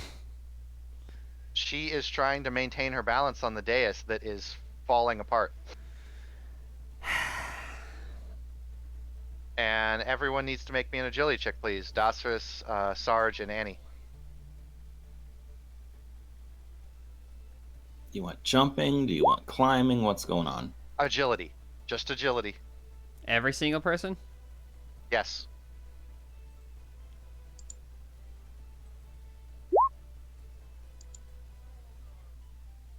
Splat, we fucked up. Kinda. Did we? So Already... I'd that's say your girl. more- That's your girl, yes? I have an idea. So Annie and Rex, Yeah. you are both knocked on your asses, and you start to slide down towards this way. Sarge, you just barely make it. Is it too much to Wait, assume on that Dasris agility? doesn't have a grapple arrow on him? You have a grapple arrow, yeah. Any particular place he could shoot it? You could probably shoot it back at the door since it was wooden. Yeah, let's not. You could maybe Dasris will shoot draw up. his. You could he will, probably shoot it, and if you could curve it, you could wrap it around one of the pillars, maybe. I don't think there's anything that would let him curve it, but You could grapple Mr. T. no, he would attempt to fire that back towards the door. Go ahead and roll me an attack. DC of a stationary thing is 6, so you should be able to hit it. Yep. You hit the door with the rope. Can Annie try to grab onto the rope real quick? Yeah, I assume that Darcis, I assume you're kind of letting the rope down so several of your companions can grasp at it. Yep. Okay. So Annie, make me another agility check. And then Barden and Mr. T also make me agility checks. So I think Annie, I already rolled Mr. T's agility. okay, that'll do it. So Annie and Mr. T managed to reach out and grab the rope. They are no longer falling. However, the door is starting to buckle under the weight.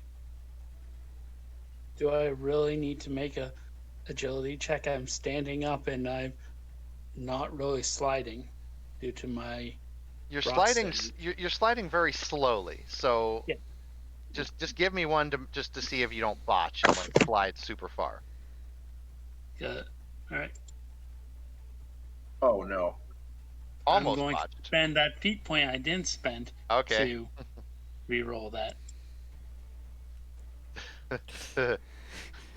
Slightly Well, better. Quick question. Does Alicia look keep like in she's mind, about to fall? so keep in mind with my ability, I can't be knocked down, and any force movement is reduced by an inch. Right, so you're not going that far, Yeah. but you're still managing to slide a bit. I Yeah. mean, like, the ground is literally giving way under you. You're not just floating there in the levitation. You're going with it. Alright. So you guys can climb. Mr. T and Annie both make Dasrus, Mr. T, and Annie, give me strength checks. 2d6 plus strength. For climbing? Or sorry, I'm sorry, climbing. Yeah, just give me climbing checks if you got it. If you don't have climbing, give me strength.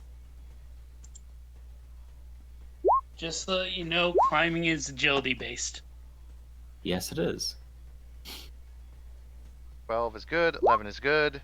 11 is good. Okay. So Can you I all make a managed. climbing check? Yes. Alright. No. Would this be boosted? This is non-combat.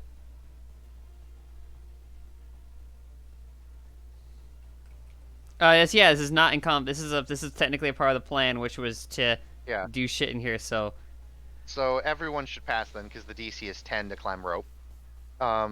So you all manage to grab the rope and you start climbing. The door is slowly buckling under. You start to climb up the rope, and you can see the door start to budge a bit. And right as you guys get back up to the other platform where you can get to level ground, you can hear the door just creak and start to snap. Sarge will grab the rope and try to help, like, alleviate, like, try to pull on it to keep people from, like, fucking up this door. Yep. You see the zombie fall off down into the crevice. Yeah, I'm pretty sure that's not how physics works, but okay. All right. And the dais is starting to crack and shift and slide. Is Alicia still like just going to go? She's like trying to, like, remember, it's like an earthquake happening right now. She's trying to literally just even hold on. All right. And this, as you guys get up to the platform area, the ramp that you guys were on Mm-hmm. just falls down into the oasis.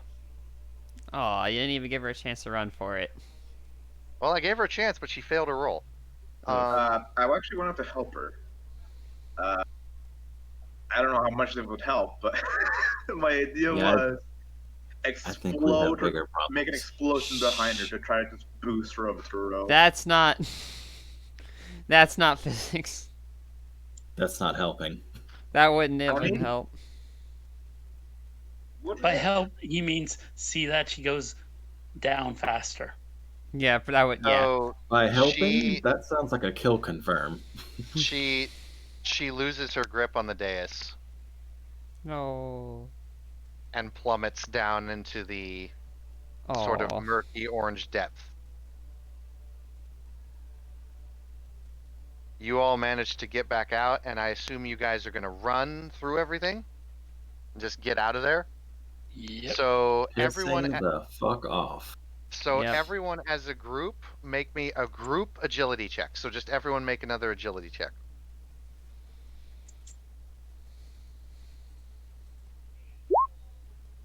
Pass. Yeah, this isn't gonna go well. Fail. Fail. Pass. I'm going to go ahead and re-roll. What did I roll? 2 6. Oh, I rolled a 5 and a 6. Yeah, that's pretty good. That's Pass. Pass. Pass. I'm rolling for other people. Roll for Mr. T. Pass. Okay, let me count the passes. 1, 2, 3, 4, 5, 6 passes, 2 failures. Okay, you guys managed to get out of the temple before it crumbles in on itself and just gets destroyed and starts to collapse in, and as a orange wave of energy just pulsates out, and it starts to pulsate and pulsate, and this big pillar of light just shoots out, going up towards the sky, echoing in a large orange pillar of energy, and then almost as soon as it comes in, almost immediately vanishes. And just a moment here.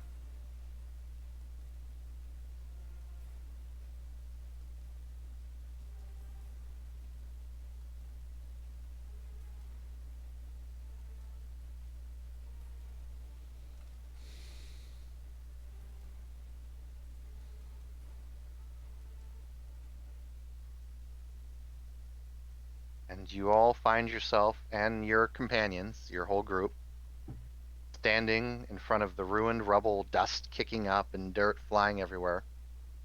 Once again, back out in the swamp.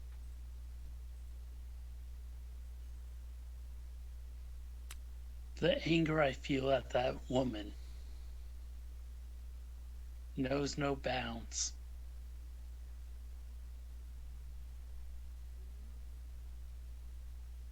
Which one? Your sex doll. She didn't do anything. She didn't. She ruined perfectly good research. Well, to be Opportunity. fair, that was Annie, not Alexia.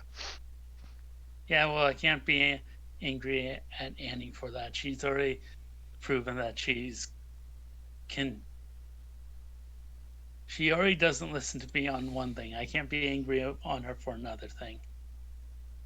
Sarge just kind of plops down, pulls a cigar, takes a deep, deep puff. Interestingly enough, Sarge, through all the smoke as it starts to clear, you can see something glint near the front of some rubble.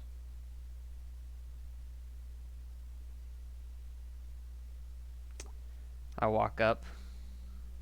Almost mockingly, you see a very long, familiar shape just lying in the grass. Shape of the Witchfire.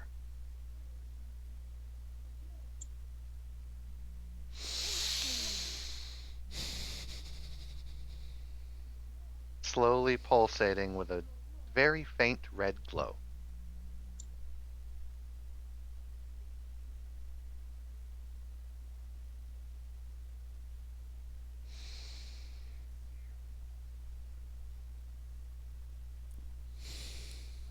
Sarge, take a blanket, wrap up the sword without actually touching it. Is that wise? We need to return the sword to where it was supposed to be. The blanket. As long as she doesn't start trying to actually wield it, it should be safe to handle. Agreed. Even Not only though- that, we were offered a little bit of a reward for finding it. So we'll talk to Julius Harthorn, get that. Plus, when we get back to town, we got to collect that 1,000 for clearing out the Goblin tribe. Yes. We can.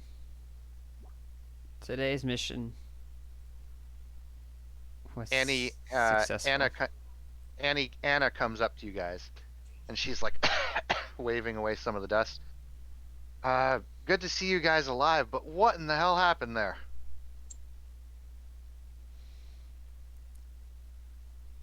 A job was complete. Yeah, I'll say. So we're heading back to town then? Yep. All right, let's pack it up, boys. Come on, Rowdy. She's gonna hand Jack. the witch fire to Silverfall. It's like, I don't want to look at it.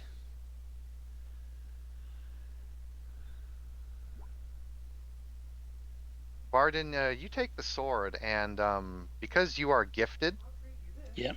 you can feel the magic kind of prick off you, almost like tingles, like when you get that tingling sensation on the back of your neck and like those little goosebumps kind of just Yep. sprawl all over you. I can feel the power. Please let go. Now you must hold aloft your magic sword and say, "By the power of grace." No. The power of witch fire. You know, it And pisses then me he just, off. and then he And- just blows up. Real quick, Anna's gonna try to figure out where the sword like exactly like fell out of. I think it just kind of It- magicked. Bullshit It- hammer space. If you had to guess any, Yeah. you would say that when the explosion happened, it just went straight up. Oh damn. But it looks completely unharmed. Mm-hmm. Yeah, the sword looks completely unscratched, unscathed, undamaged, pulsating with a faint red energy. When I shot it, did it look like it taken some damage? Nope. Man. You're welcome. You're welcome to try and damage the sword. I mean, Gimli tried to damage the One Ring, but look what happened to him. Hmm.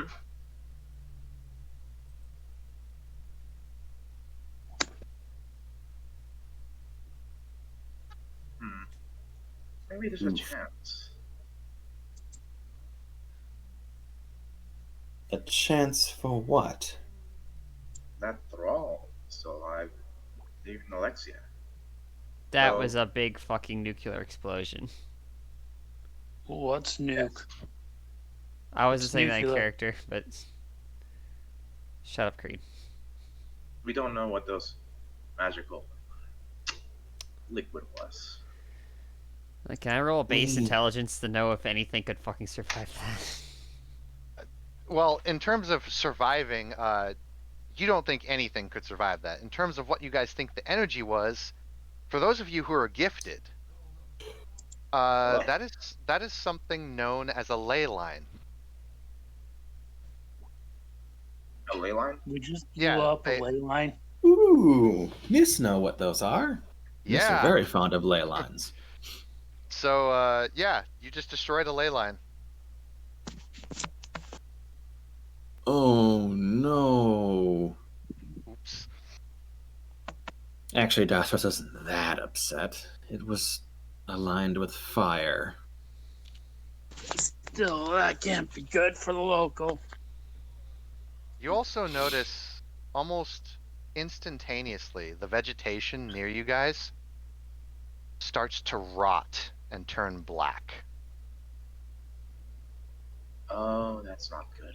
For about a 2-mile radius, the land, the trees, the grass, the dirt becomes black.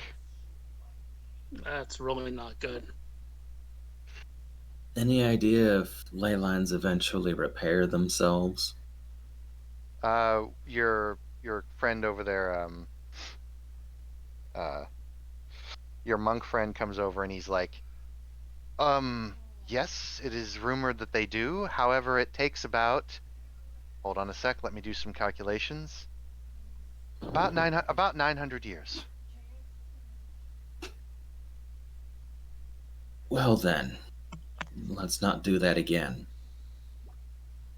Yes, that would probably be a good idea not to do that. Why don't we head out now?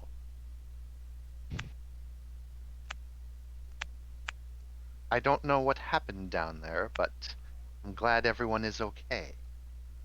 However, this area will probably be dead for quite some time. At least it didn't affect the whole swamp, which means the ley line was at least a small one.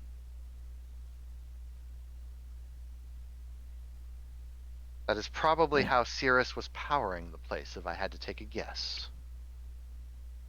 It certainly looked to be drawing power off the ley line. It's almost a shame. Well, all's well that ends well, I suppose. And the sword did that. It was rumored to be a very powerful Orgath artifact, however, the sword was dormant for many years. I think You may have just awoken it.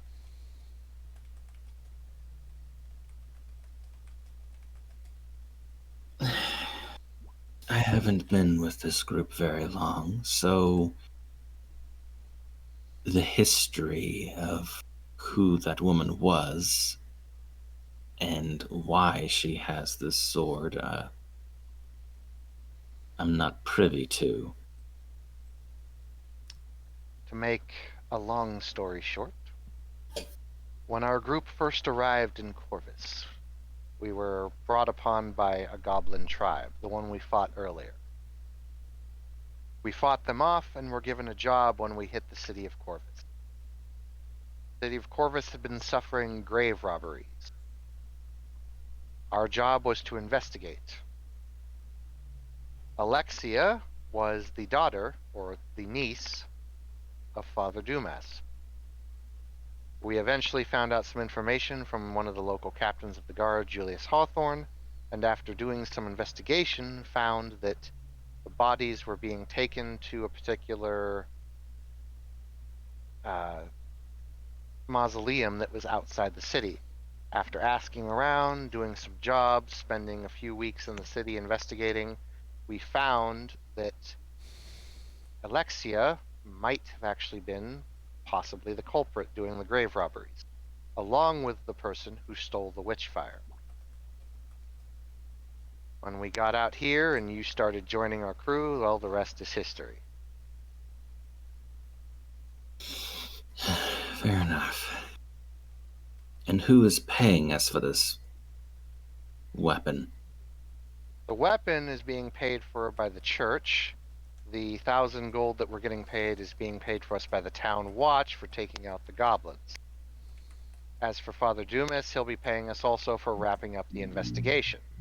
As for this chancellor, we know that he's interested in the sword, and we know that the moment we turn the sword over to the church, he's probably going to steal it and use it for his own purposes. With the sword awakened, do you really want to be giving the sword over to anyone?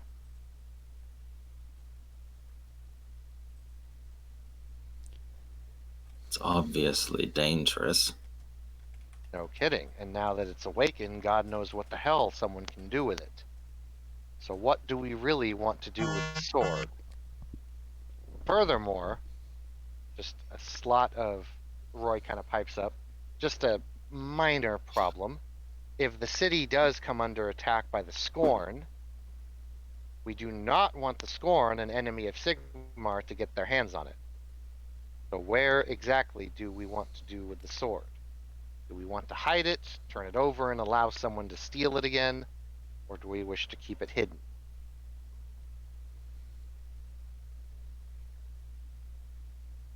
I'd prefer to find the deepest rotting hole we can and throw it in.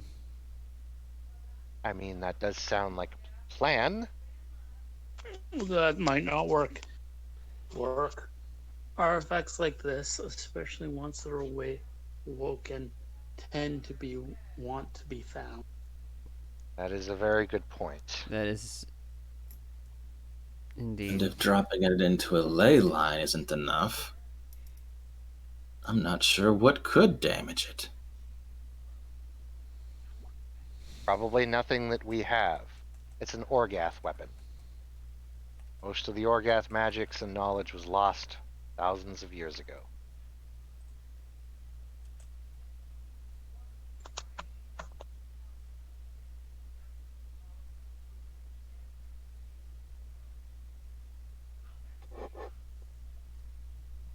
What do you want to do, boss?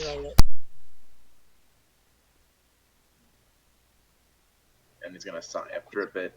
Just head on over to Sarge and give her a small hug. She wasn't expecting it. She's just standing there. She gets the hug and that's not. Kind of wipes away here. That wasn't necessary. Let's head back to town and figure out what we're going to do with it. And he just says, Yeah. I know. Staying in this swamp right now kind of sucks. I imagine we were already walking. Yeah, you guys Yeah. were saying this as walking. But yeah, I- you guys Out of pick up your character, I'd pace. say we s- we this is something we need to take time to think about. Oh yeah, no, Yeah. we need to just kind of Like- sit on this. Yeah, it's like you guys basically have a nuke. Yeah. And So- the nuke, if you use the nuke, it's death. If you give the nuke away, it's death. If you try and hide it, it could be death. So you guys have some things to think about. But the session is not over. Not just yet. Let me go ahead and get some more ambience here. I'll be right back real quick.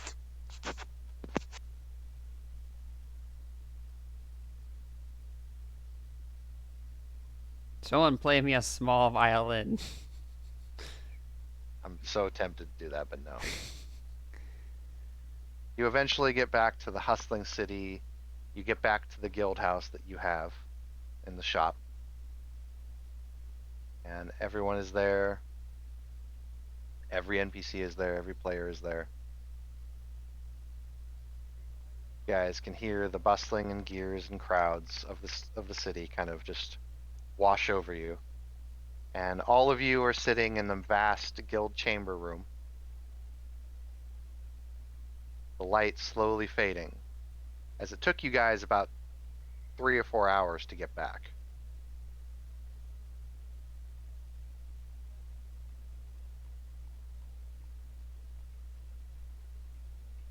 Hmm.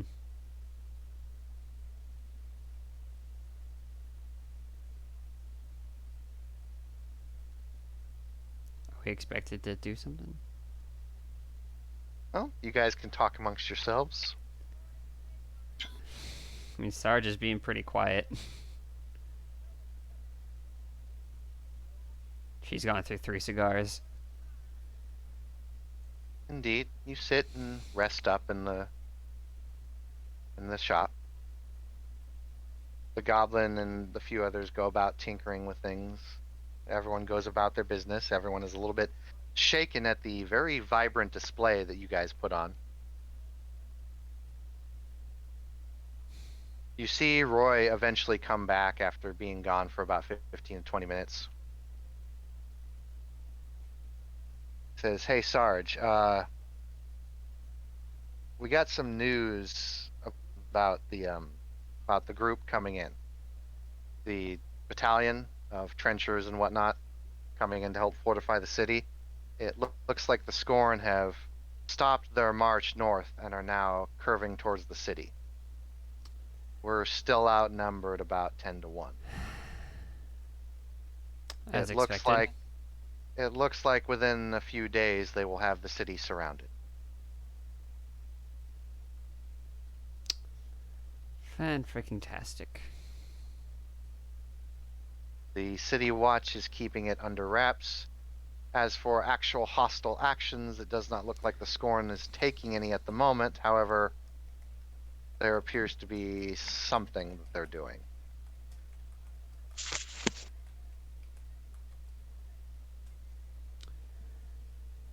Hmm. And that something would be, or that's unknown. I don't know, but they're taking a lot of interest in the swamp that we were just at.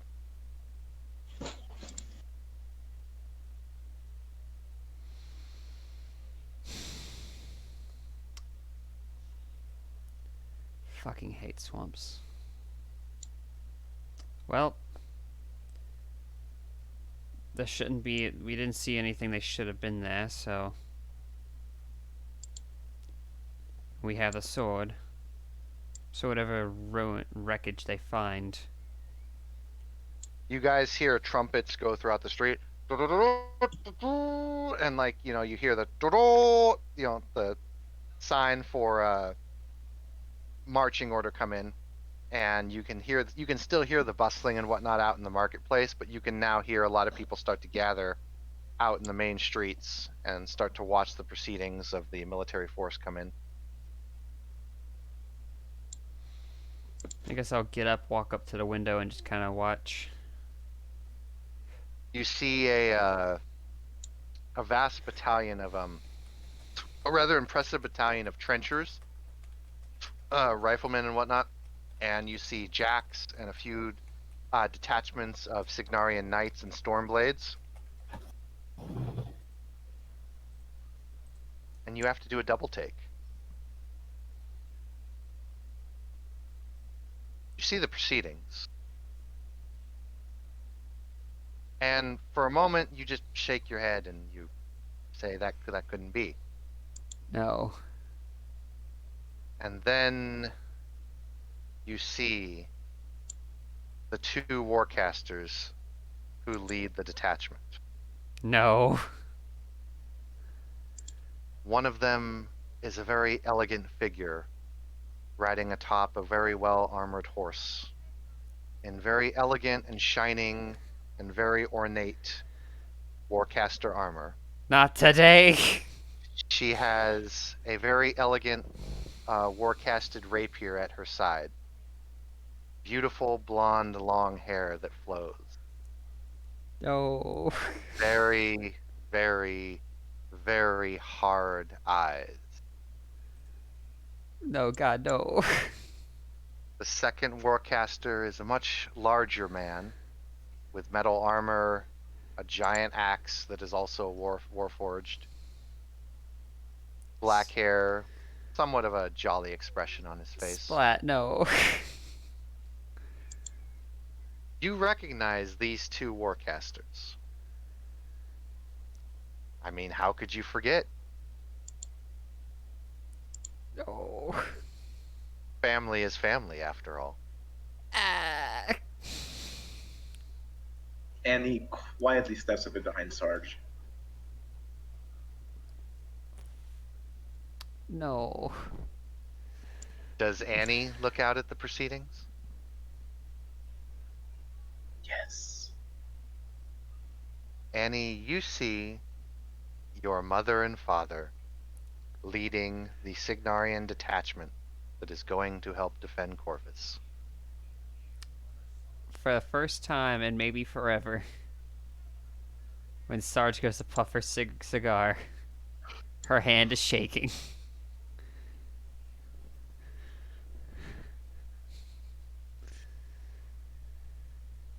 The battalion eventually marches on and starts to set up Signarian tents and camps and warframe facilities.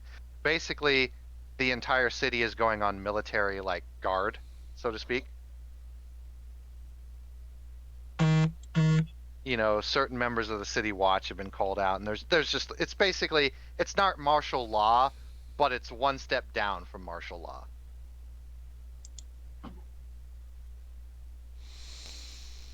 Well, Barton's going to be hiding this entire time because, well, you guys know he's a warcaster. He's been very careful to keep that a secret from everyone else. How do you keep being a warcaster secret? Yes. You basically just don't be flashy. You don't cast magic in front of people. Yeah, what do you think Annie mainly sticks to gun maging? Gun mages are not warcasters, so it's fine if she does gun mage stuff.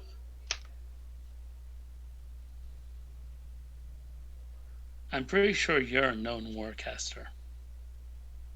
Well, She yes. is a known warcaster. She's not flashy about it though. Yeah. She was once. Once. Proceeded to So. get pistol whipped.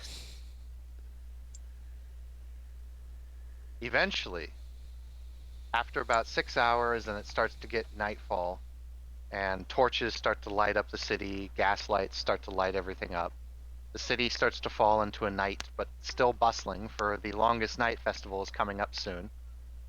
And even though the looming threat of Scorn goes over the horizon, it is not deterring the city at all from doing its standard routine, since no one really knows just how serious the Scorn Force is, and although the Scorn Force could easily have the city surrounded, it does not appear that the Scorn is taking any hostile actions at this moment.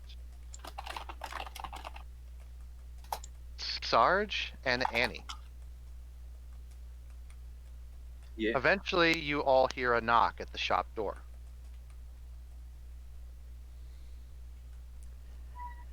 I walk up and I just kind of compose myself when I open the door. You open the door and you see a man dressed in a Royal Signarian uniform, with 2 Storm Knights flanking him. And he says, he looks down at you and kind of squints his eyes and says, "Are you?" And he says your names, full names.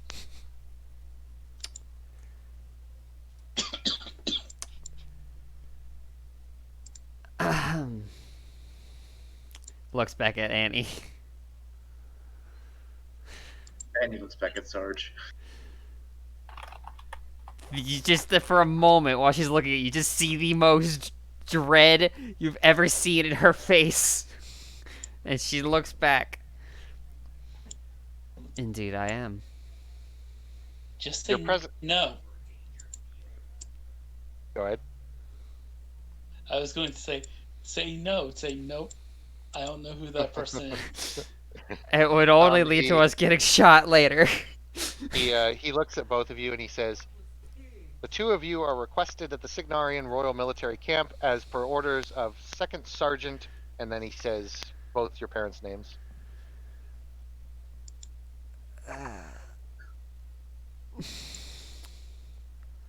And he's just. You hear Annie like fiddling with her musket. Bard, you hear like the clickety clacking. It's Morse code. It says help.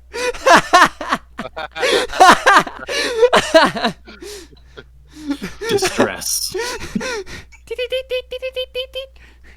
So Roy comes up right behind you, Sarge, and he kind of turns you so your lips are facing away from the guy, and he leans down and he says, "What do you want to do?"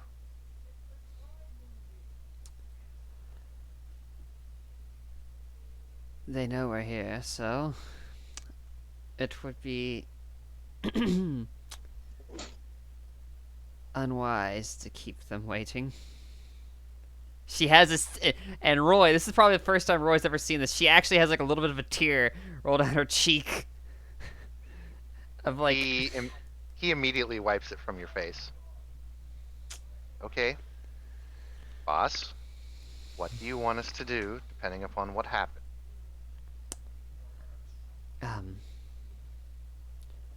You're in charge until we get back.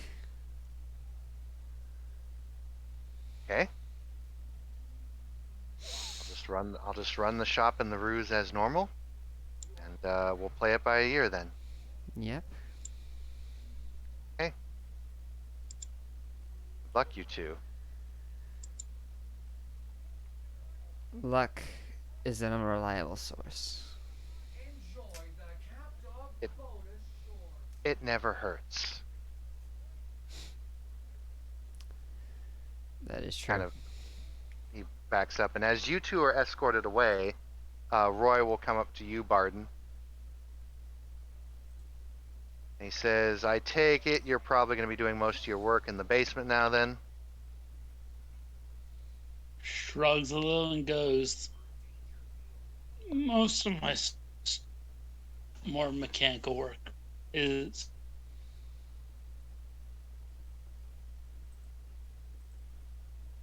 Mm-hmm. Who do you want manning your front desk, doing all the selling?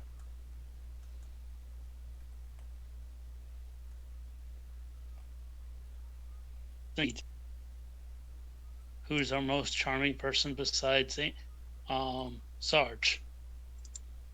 Tobias is quite charming when he wants to be. Let Rexford do it. It'd be funny.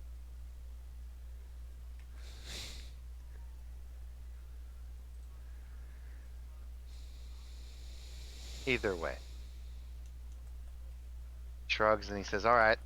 And I assume you, Anna, and the Gobber will be tinkering?"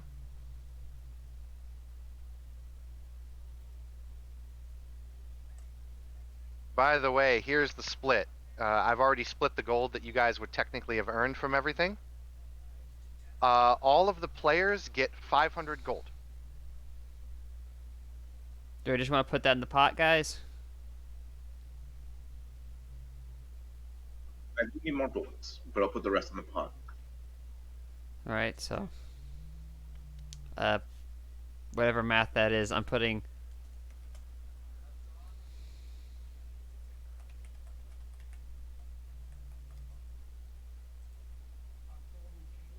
Mhm. So basically, 4 players got 500 gold. Mm-hmm. So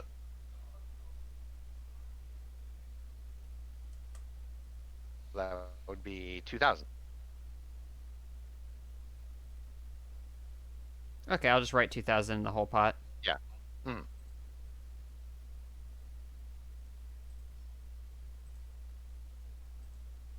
So, you and Annie are escorted by Signarian Storm Knight escort to a vast encampment that's been set up in one of the bigger squares of the town, with a lot of blue and gold Signarian military tents and guards stationed all over the place. Like I said, it's basically like going into a military camp. And over on one of the bigger spaces in front of one of the bigger tents, you both see a massive table set up with a very ornate tea set and other hors d'oeuvres set up on the table. And you see your mother sitting on one of the chairs, drinking tea. As you approach the table, she holds up her hand and the 2 Signarian knights leave. And you 2 are left standing there at the other end of the table. Panic.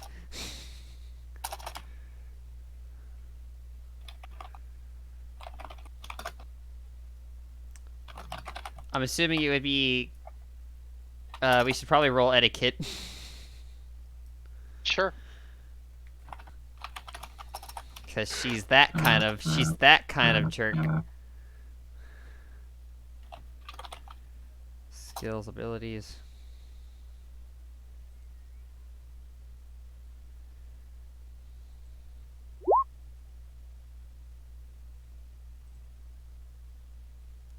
Okay, well my ass isn't getting beat. It's Annie, so. Does she even have etiquette? Oh god.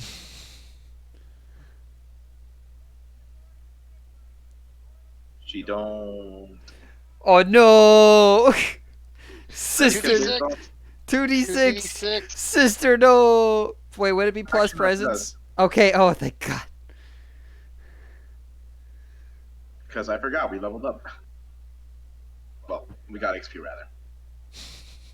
Proceeds to take. But it's still there. Oh no! What is a plus 2 etiquette?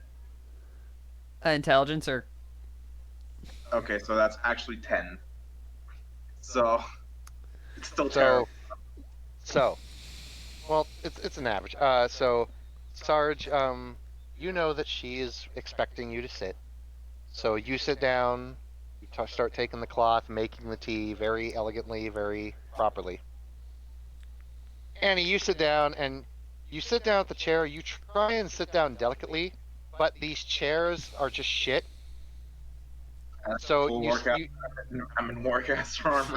yeah. So you sit down and it just goes clink, and then you kind of bump the table and almost spill Sarge's tea. Sarge kind of. She doesn't like make a face. She doesn't like even budge, but like the slight glance she looks at you is like in that one little moment in her eye. She's like, "Oh no." Your mother raises a glass of tea and takes a sip.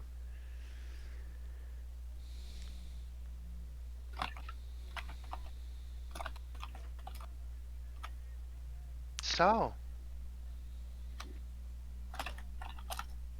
good to see you both, my daughters. How have you been enjoying your freelance work? It has been profitable, to say the very least. It is profitable indeed. She kind of pauses for a moment and then looks at you again. And she says, I've been hearing quite a bit of rumors and gossip around town. You've been quite busy the past few weeks. Yes. Now, am I to assume that orange beam of light coming from the swamp was you? I. Is there what would be the equivalent of composure to not almost like choke on tea? Willpower.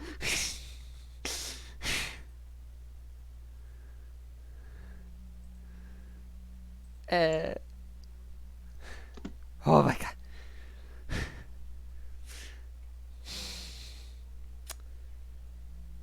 The slightest tremor, but not noticeable by mortal eye.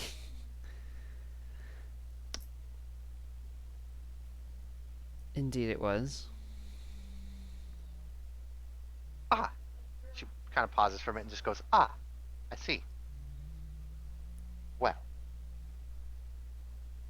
I assume that you have nothing to do with the Scorn problem that is going on? Nothing at all. They are initially unexpected Right. event.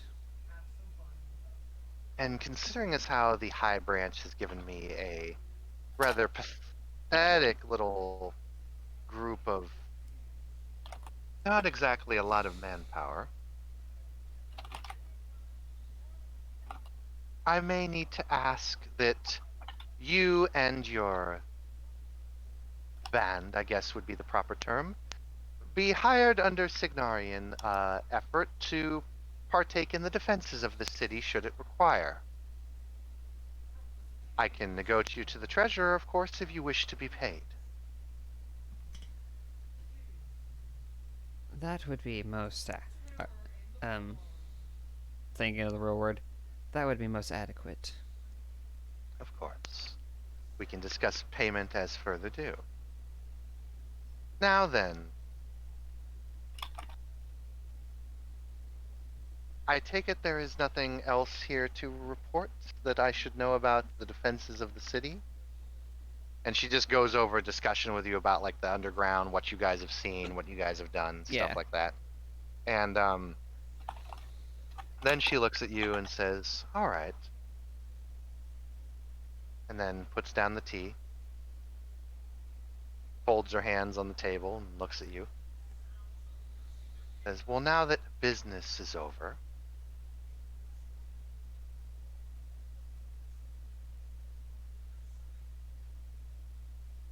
how... It looks like she struggles to speak a bit. And she says, how have you both been? I see that you've taken sustained an injury, my dear daughter.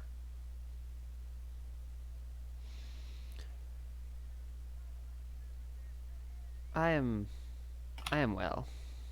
She's possessed. I see.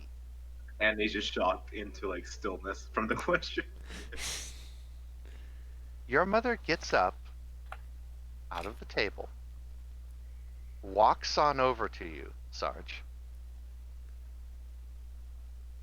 She moves her hand and she tells you to tilt your head to sideways. I do so.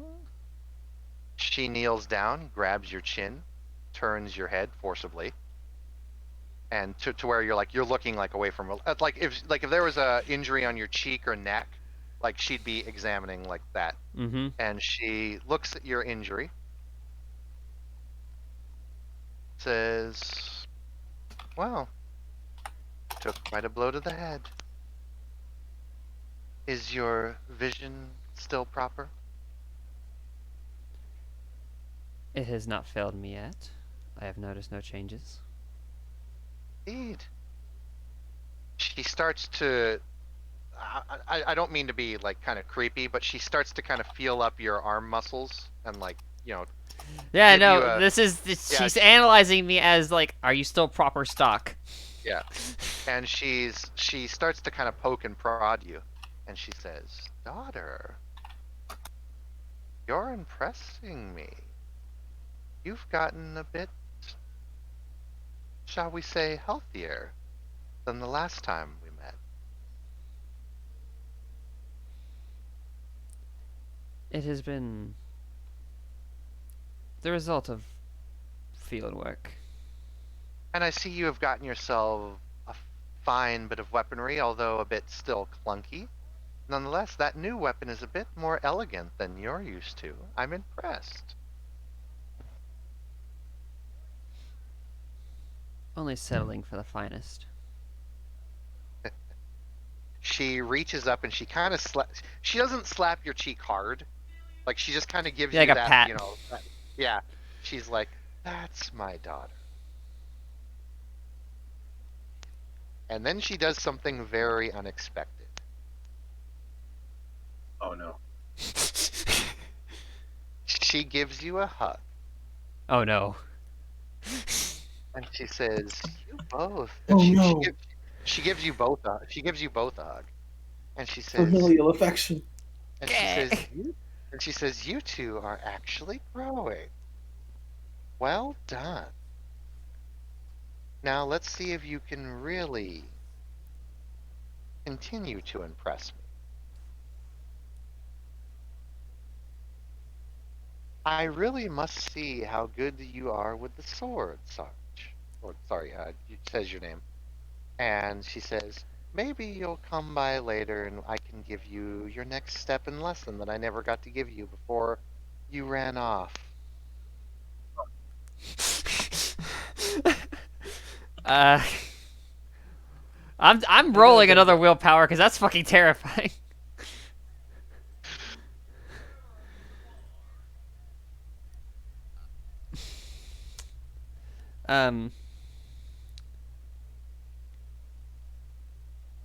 I would be more than happy to, but I am currently. She leans forward and is looking you square in the eyes. If she got any closer to you, you'd be like merging. She's like, were you, and you feel her grip just tighten on your shoulder just a little bit. And she says, were you about to refuse a request by me? No, we're just gonna have to plan this well. Why not tomorrow? Around tea time.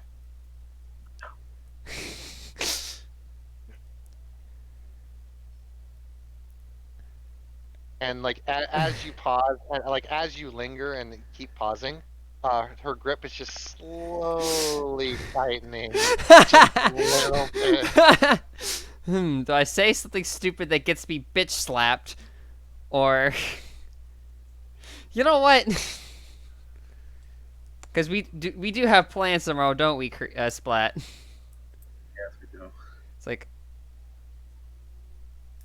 unfortunately, I have to lead some intense investigation. But how about, and I think desperately for a day that might work out. Okay. How about the following? What day is it in this game? Right now it would technically be like a Wednesday. I have yet to plan ahead to Saturday, so would that suffice? Her grip tightens almost painfully, but then immediately lets go. And she says, yes, I think that would work out more than properly. And she cups your head in her hands. She puts one hand on your cheek, one hand on the other cheek. And she gives you a very gentle kiss on the forehead.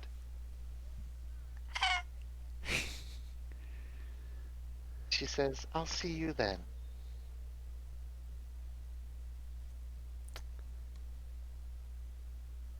Does Arianetta also get manhandled? Yes.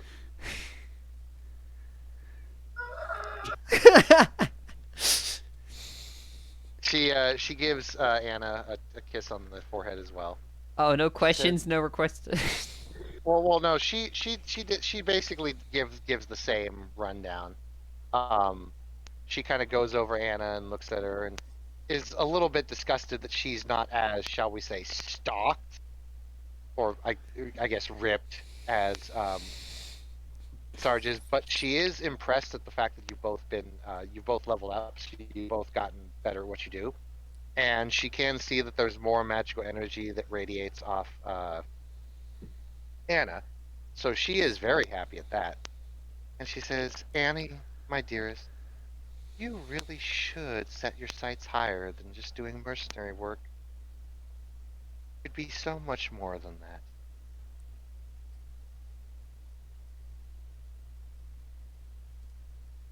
And you just quiet for a moment. All I really want is to help my sister. Where she goes, I'll go. And that is very admirable. And she kind of turns to where she's got one hand on your shoulder and then one hand on Sarge's shoulder, and she brings you both in for a very close, almost group hug. And she says, "And it is so nice to see both of you working so well together." And she starts to kind of rub your head and play with your hair and whatnot for both of you. And she says, "It is a shame that we never got to establish our royal family connections, but I suppose this is a good stepping stone for the future for both of you. After all, you are starting to get quite a reputation. Tell me," and she kind of tightens once again, puts a tight grip on your shoulder, Sarge, but it's not like massively painful. Yeah, it's just Same to you, Annie. Yeah, same to you, Annie. And she says, "Tell me, I hear that your little mercenary band has some new members recently. I was very interested to hear that you are employing a vast variety of individuals. Now, there are a few individuals that I could perhaps mention to Signar High Command, but I won't do that. This is your group. It's your little project, so to speak, and I trust that both of you will get the job done when the job needs to be done. But I do have a lot more to teach both of you. Nonetheless, once again, dearest daughters, I am very proud of you." And she kisses both of you on the head. She's like, "I look forward to seeing what more you can impress me with. Don't disappoint." And she stands up and walks away.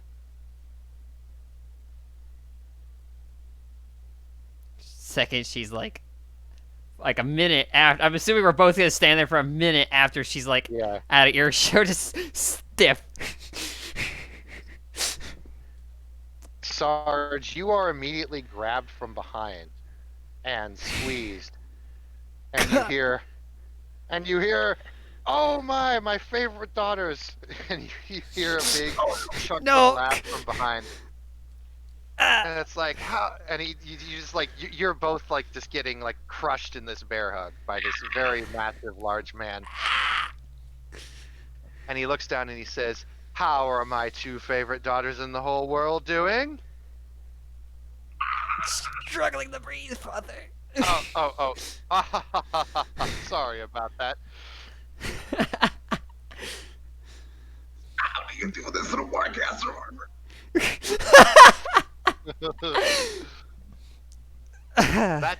That is my secret, dearest Annie. I must admit, it is good to see both of you here. How have you two been doing?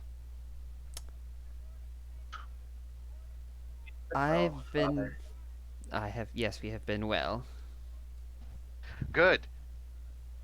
Tell me, I hear just recently that an entire tribe of gobbers was slain. I take it that was you? They fell before our might, yes, father. Excellent. He gives you a slap on the shoulder, which literally almost just derails you. Like just, It's like Annie just knows what's gonna happen, so she just races with Sarge. They both still just get like slide a few feet to the right. and then he sits down and he just starts talking with you. He wants you to fill him in on what's happened, like all the stuff that's happened. He's just very joyous, very happy, very nonchalant, and he says, "Well, I'll tell you what. I know that there is a lot of tension going on military-wise in this particular day, but how about when the festival starts, you both take me to the best drinking spot, and I want to see if I can still drink you both under the table. It'll be my treat for my two dearest daughters. I have not seen you in forever. We gotta hang out sometime." Uh, Not to mention, I have to see how your military skills have both improved. yes, Mother was also interested in that. I mean, you don't want me to knock you on your ass again like the last time.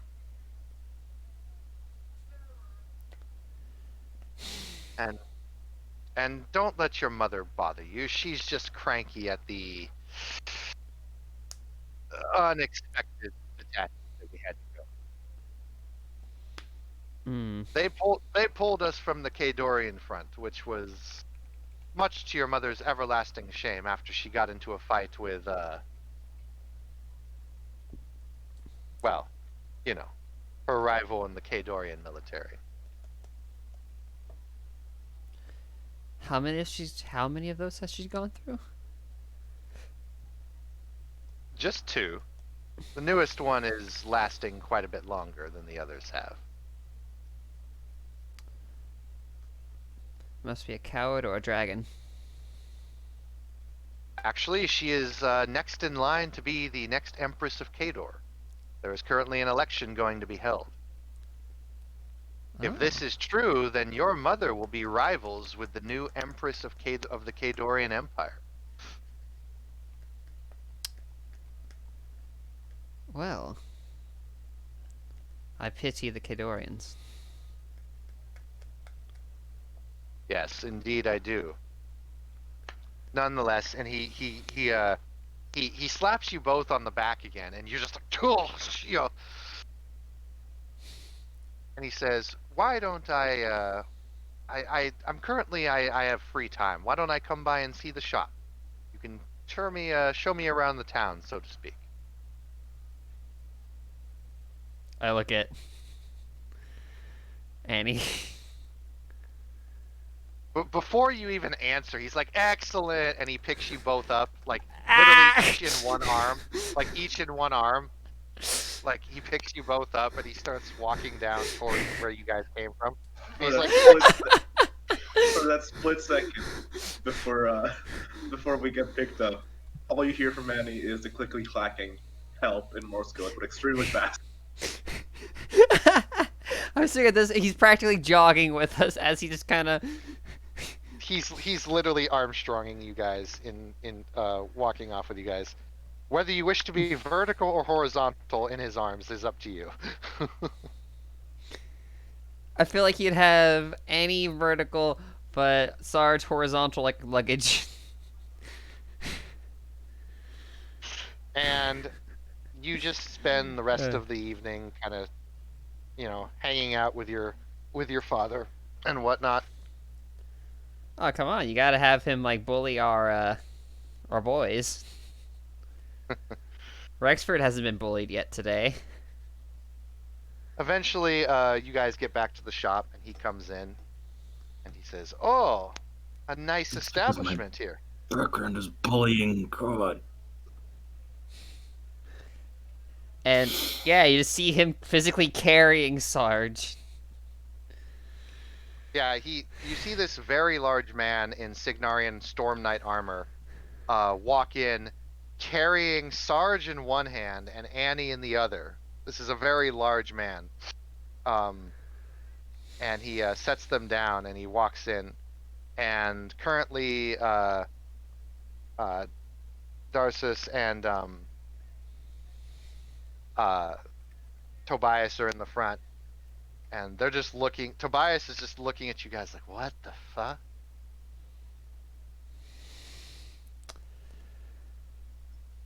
So, Father, this is the band. Our little establishment. Tobias gives a nod.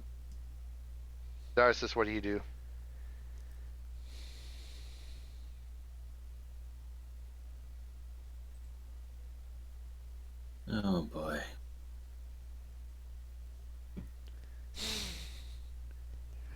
should totally open up with a sales pitch since you're probably put at this. Where you put that? No, what were you doing? Probably sitting and reading. Ah, so you're minding your own business. His favorite victim. I mean, that's generally what nests do. Is mind their own damn business. Oh no. He looks up, and his face immediately goes dark and angry when he sees the Nis, but then immediately just goes back to being happy and whatnot. And he's like, "I've never seen a Nis before. He's not up close. No offense." Just talking to your expert.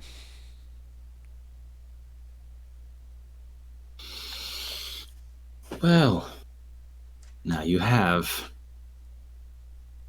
Interesting.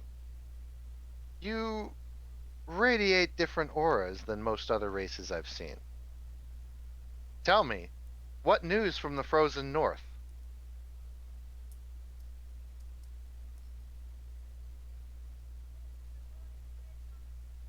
He just kind of glares. Sarge gives you back. You see Sarge burning embers back at you. He's like, just enter him. Just enter.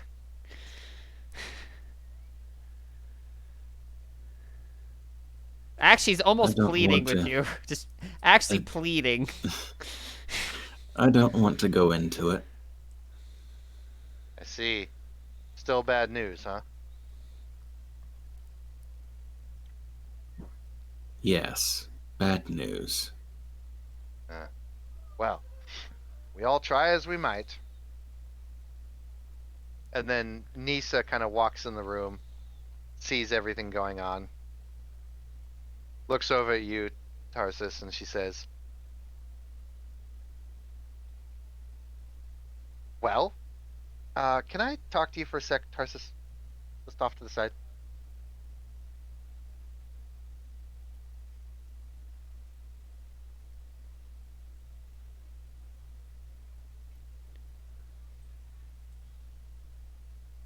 She grabs you by the ear and starts to pull you.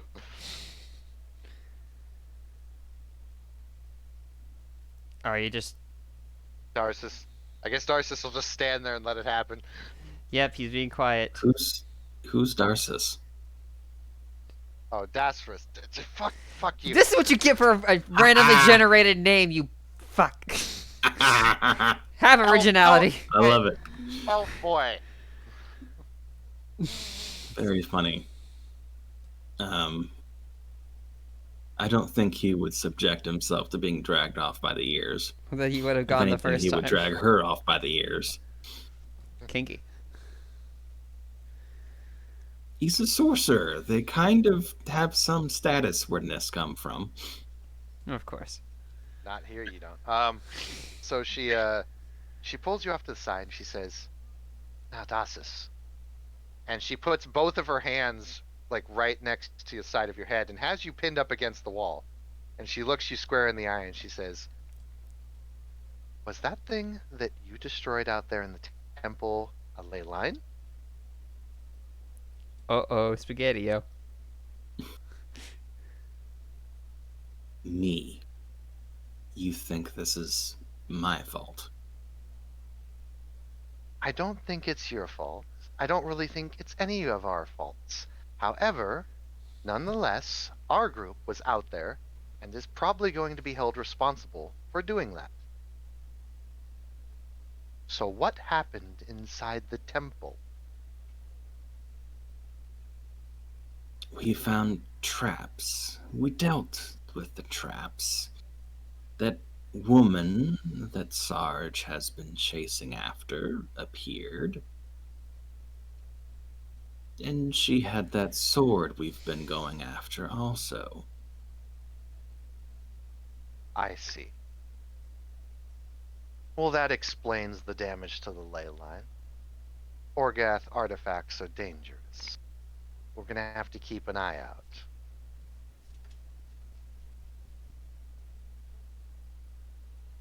As for that Orgath... Okay, go ahead. Given the damage, we don't think she survived. Right. Alright. Well, let's try and keep this on the down low then.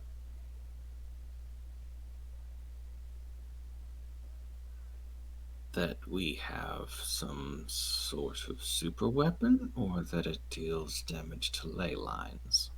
Oh god, we have the fucking health, the witchfire in the fucking shop. But it's probably downstairs. We need to keep both on the down low.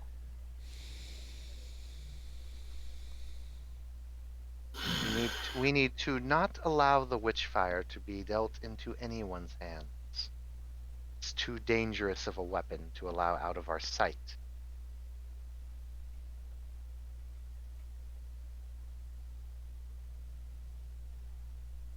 I'm trying to think of a very elfy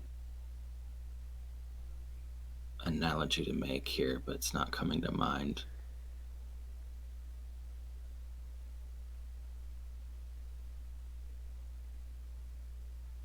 Leaf noises. No, something more like you're dealing with an angry jungle cat, trying to keep it tame, but also letting it hunt isn't going to work. Then Kill we'll it. find- Kill it or drive it off. Then we'll have to find some way to drive it off very quickly. She gives you a little just kind of pat on the cheek and says in Nis, walk in the shadows. And then walks off.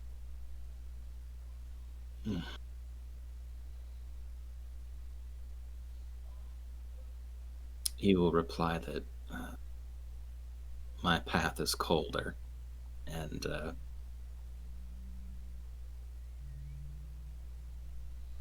he'll return to the conversation. Yep, she nods. So as you walk back out to the main room, Sarge, Annie, you see your dad picking up one of the really huge great axes and hefting it like it's nothing, and she says, "Well, who made this? This is very fine craftsmanship." Is Barden's ears burning? Barden's back, but he's still hiding. My apologies from before. I was taken off guard earlier, seeing as you were carrying my Commanding I officer? suppose we would say the troop leader around. Well, yes, these two are my daughters. Sorry for the confusion. Sometimes I just get a little carried away. Your family. Yes, I am their father. Interesting. Given their abilities, it would make sense. I am also the second in command warcaster who will be commanding the Signarian detachment. Will be responsible for the aid of the city should the Scorn attack.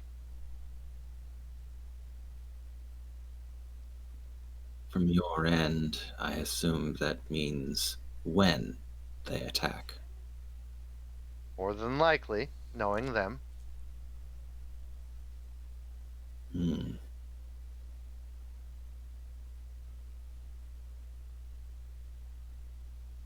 Being this far south is strange. Many new situations we haven't had to deal with in some time. He nods.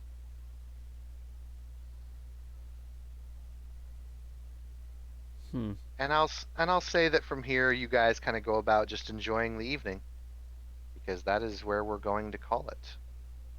Thank you players for playing, thank you watchers for watching. This has been another session of Iron Kingdom's A Murder of Crows.